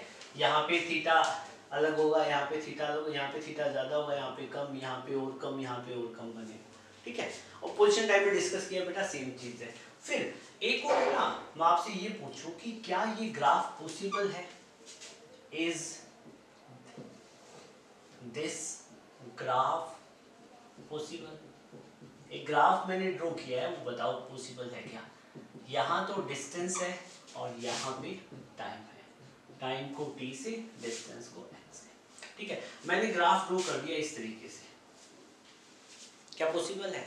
ये ग्राफ क्या इंडिकेट कर रहा है, ये इंडिकेट कर रहा है कि यहाँ पे टाइम की कोई वैल्यू होगी, सपोज करो 1 सेकेंड, 2 सेकेंड, 5 सेकेंड, 10 सेकेंड, और एक ही टाइम पे डिस्प्लेसमेंट कॉन्टिन्यूसली इंक्रीज कर सकती है क्या, ऐसा तो नहीं हो सकता ना, ठीक है। मतलब ऐसा हो कि टाइम रुक जाए और डिस्टेंस कवर होती रहे, नॉट पॉसिबल। तो ये ग्राफ क्या है, नॉट पॉसिबल, नॉट पॉसिबल। ये आपकी सभी बुक्स में गिवन होता है, इवन एनसीईआरटी में भी मिलेगा, इसलिए मैंने डिस्कस कर दिया है, ठीक है। फिर एक और ग्राफ पूछ लेता हूँ, ठीक है, ये भी बताना है, ये भी इज दिस की बजाय ये लिख लो इज दिस ग्राफ पॉसिबल, ठीक है। अब एक बात बताओ, ग्राफ की शेप आपको यूं मिले, ठीक है, अब ये आपको डिस्टेंस गिवन है और ये टाइम, तो बताओ ये ग्राफ पॉसिबल है क्या, होना चाहिए नहीं, ठीक है। क्यों, क्योंकि अब मान लो मैं एक लाइन ऐसे ड्रॉ कर देता हूं, ठीक है। अब यहाँ पे टाइम की वैल्यू तो एक है, यहाँ पे टाइम की वैल्यू है सपोज करो 5 सेकेंड, ठीक है। तो एक तो 5 सेकेंड पे आपको डिस्टेंस की वैल्यू मिली 5 मीटर, और यहाँ पे डिस्टेंस की वैल्यू 5 मीटर, यहाँ पे मिली 5 मीटर, और यहाँ पे मिली सपोज करो 10 मीटर, बाय डिफॉल्ट कह रहा हूँ, ठीक है। तो एक ही टाइम पे क्या दो दो डिस्प्लेसमेंट की वैल्यू हो सकती है, नहीं, तो ऐसा ग्राफ भी not possible, such kind of graphs are not possible. ये आपको याद रखने हैं, कई बार आ जाते हैं, ठीक है। बहुत सारे ग्राफ आपको मिलेंगे आपकी रेफरेंसेस बुक में, तो सभी ग्राफ्स को अच्छे से ग्रैब करने की कोशिश करो कॉन्सेप्ट नोट। ओके बेटा, अब हमारे पास है डिस्प्लेसमेंट टाइम ग्राफ। मैंने सारे ग्राफ पहले से ड्रॉ कर दिए क्योंकि सेम एज इट इज है, कुछ ज्यादा डिफरेंस नहीं है। तो डिस्प्लेसमेंट टाइम ग्राफ में जब आपको एक straight line parallel to time axis मिलता है, तो इसमें क्या इंडिकेट कर रहा है, ये इंडिकेट कर रहा है कि ऑब्जेक्ट टाइम के साथ में पोजीशन चेंज नहीं कर रहा है, डिस्प्लेसमेंट टाइम के साथ में चेंज नहीं हो रही है। तो एक बात बताओ, जब डिस्प्लेसमेंट ही चेंज नहीं होगी तो वेलोसिटी क्या होती है, चेंज इन डिस्प्लेसमेंट अपॉन में टाइम। डिस्प्लेसमेंट चेंज नहीं होगी तो वेलोसिटी क्या हो जाएगी, जीरो। तो ये ग्राफ इंडिकेट कर रहा है वेलोसिटी कितनी है, जीरो, ठीक है। या यूं कहिएगा कि displacement is not changing, displacement is not changing with respect to time। और इस ग्राफ का स्लोप कितना रहेगा, जीरो। आप देखो कैसे रहेगा, कोई भी ग्राफ पे 2 पॉइंट ले लो तो आप देखोगे कि टाइम तो चेंज कर रहा है बट डिस्प्लेसमेंट चेंज नहीं कर रही, वाई एक्सिस राइज नहीं हो रहा है, रनिंग हो रही है, तो राइज और रेशियो, रनिंग का रेशियो की वैल्यू आपको मिलेगी जीरो, ठीक है। तो इस केस में आपको स्लोप मिलेगा जीरो। फिर डिस्प्लेसमेंट और टाइम के ग्राफ के बीच में एक स्ट्रेट लाइन हो, क्या हो, स्ट्रेट लाइन हो, तो ये क्या इंडिकेट कर रही है, ये इंडिकेट करती है यूनिफॉर्म वेलोसिटी, ठीक है। तो अब आप यहाँ पे इसके वेलोसिटी की बात करो तो वेलोसिटी रहेगी कांस्टेंट, या इसको कह दीजिएगा कि यूनिफॉर्म वेलोसिटी को रिप्रेजेंट कर रहा है। और वेलोसिटी एक जैसी हो, सेम वेलोसिटी हो, तो क्या एक्सेलरेशन होगा, नहीं होगा। तो इस केस में एक्सेलरेशन कितना होगा, जीरो, ठीक है। फिर थर्ड केस की बात करें, थर्ड केस में डिस्प्लेसमेंट टाइम ग्राफ मिल रही है, शेप आपको कर्व मिल रही है अपवर्ड डायरेक्शन में, इस कर्व शेप को पैराबोला बोलते हैं हम, ठीक है। अब आपको जो मैथमेटिकल टूल में पैराबोला, हाइपरबोला, एलिप्स करवाएंगे तब बताएंगे, ठीक है। तो ये वाली शेप होती है, इसको बोलते हैं हम पैराबोलिक शेप, ठीक है। तो डिस्प्लेसमेंट टाइम ग्राफ के बीच में जब ये वाली शेप हो, तो मैंने आपको बताया था पोजीशन टाइम ग्राफ में भी देखा, डिस्टेंस टाइम में भी देखा, तो यहाँ पे डिस्प्लेसमेंट और टाइम का स्लोप आप निकालोगे, ठीक है, स्लोप निकालोगे तो आपको क्या मिलेगी, वेलोसिटी। तो इस केस में जो वेलोसिटी है वो करती है इंक्रीजेस कॉन्टिन्यूसली। इस ग्राफ में वेलोसिटी कॉन्टिन्यूसली इंक्रीज करती है अपवर्ड डायरेक्शन में विद द टाइम, क्योंकि इस डायरेक्शन में टाइम इंक्रीज करेगा तो वेलोसिटी इंक्रीज करेगी, ठीक है।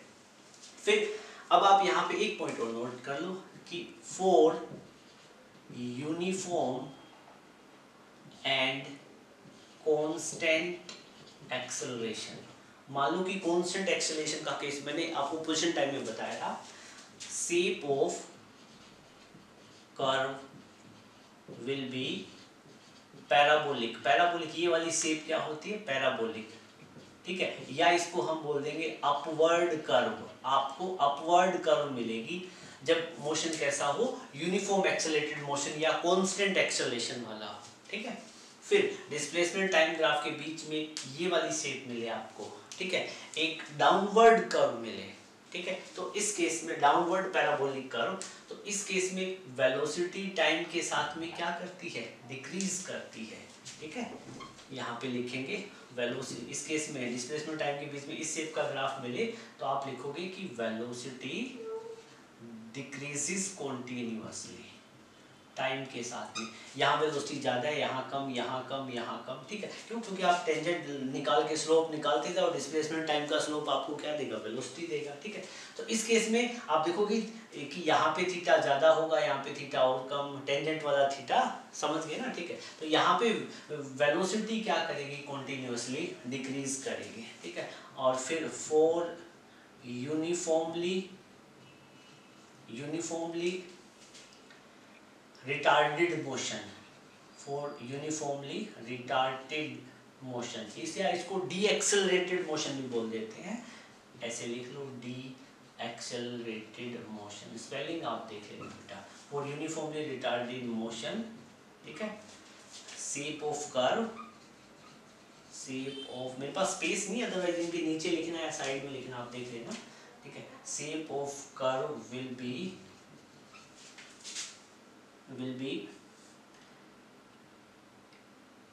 bending,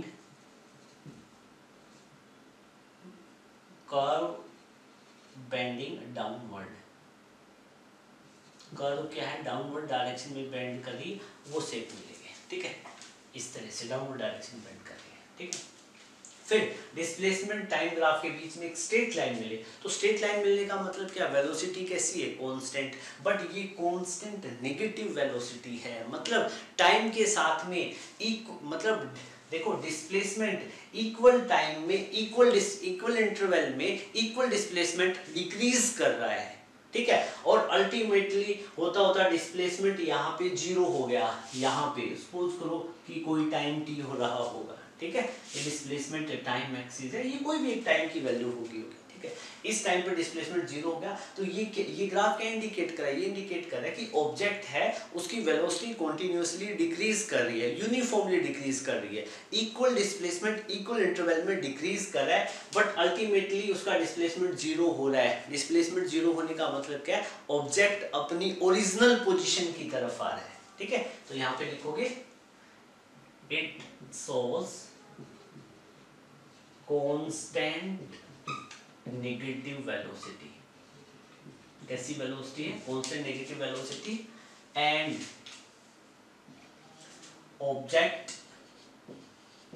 approaching to its initial position, object अपनी इनिशियल पोजीशन की तरफ आ रहा है, ठीक है। फिर अब अपने पास लास्ट ग्राफ है, ठीक है। इस लास्ट ग्राफ में भी जब ए और बी पॉइंट के बीच में, ठीक है, from A to B object की वेलोसिटी क्या है? कांस्टेंट नेगेटिव वेलोसिटी है, और ऑब्जेक्ट क्या है? अपनी ओरिजिनल पोजीशन की तरफ वो कर रहा है, अप्रोच कर रहा है। तो लिखोगे यहाँ पे ऑब्जेक्ट ए से बी में क्या होगा? कांस्टेंट या uniform constant negative velocity and object approaching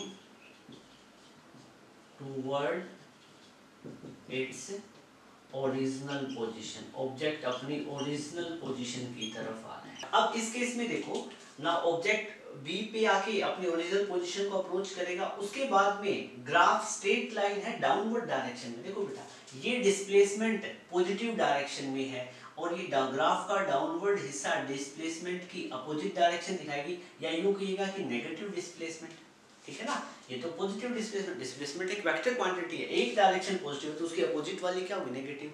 अब इस केस में अगेन आप देखोगे ऑब्जेक्ट क्या चल रहा है? नेगेटिव वेलोसिटी के साथ चल रहा है, ठीक है। और ऑब्जेक्ट क्या है?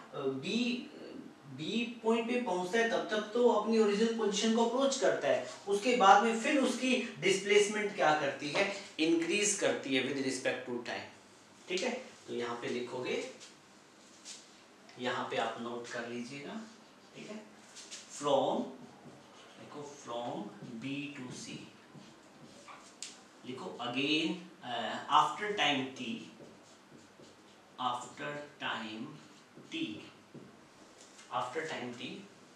displacement of object increases, displacement of object increases with respect to time. Time के साथ में डिस्प्लेसमेंट अगेन क्या करेगी, इंक्रीज करेगी.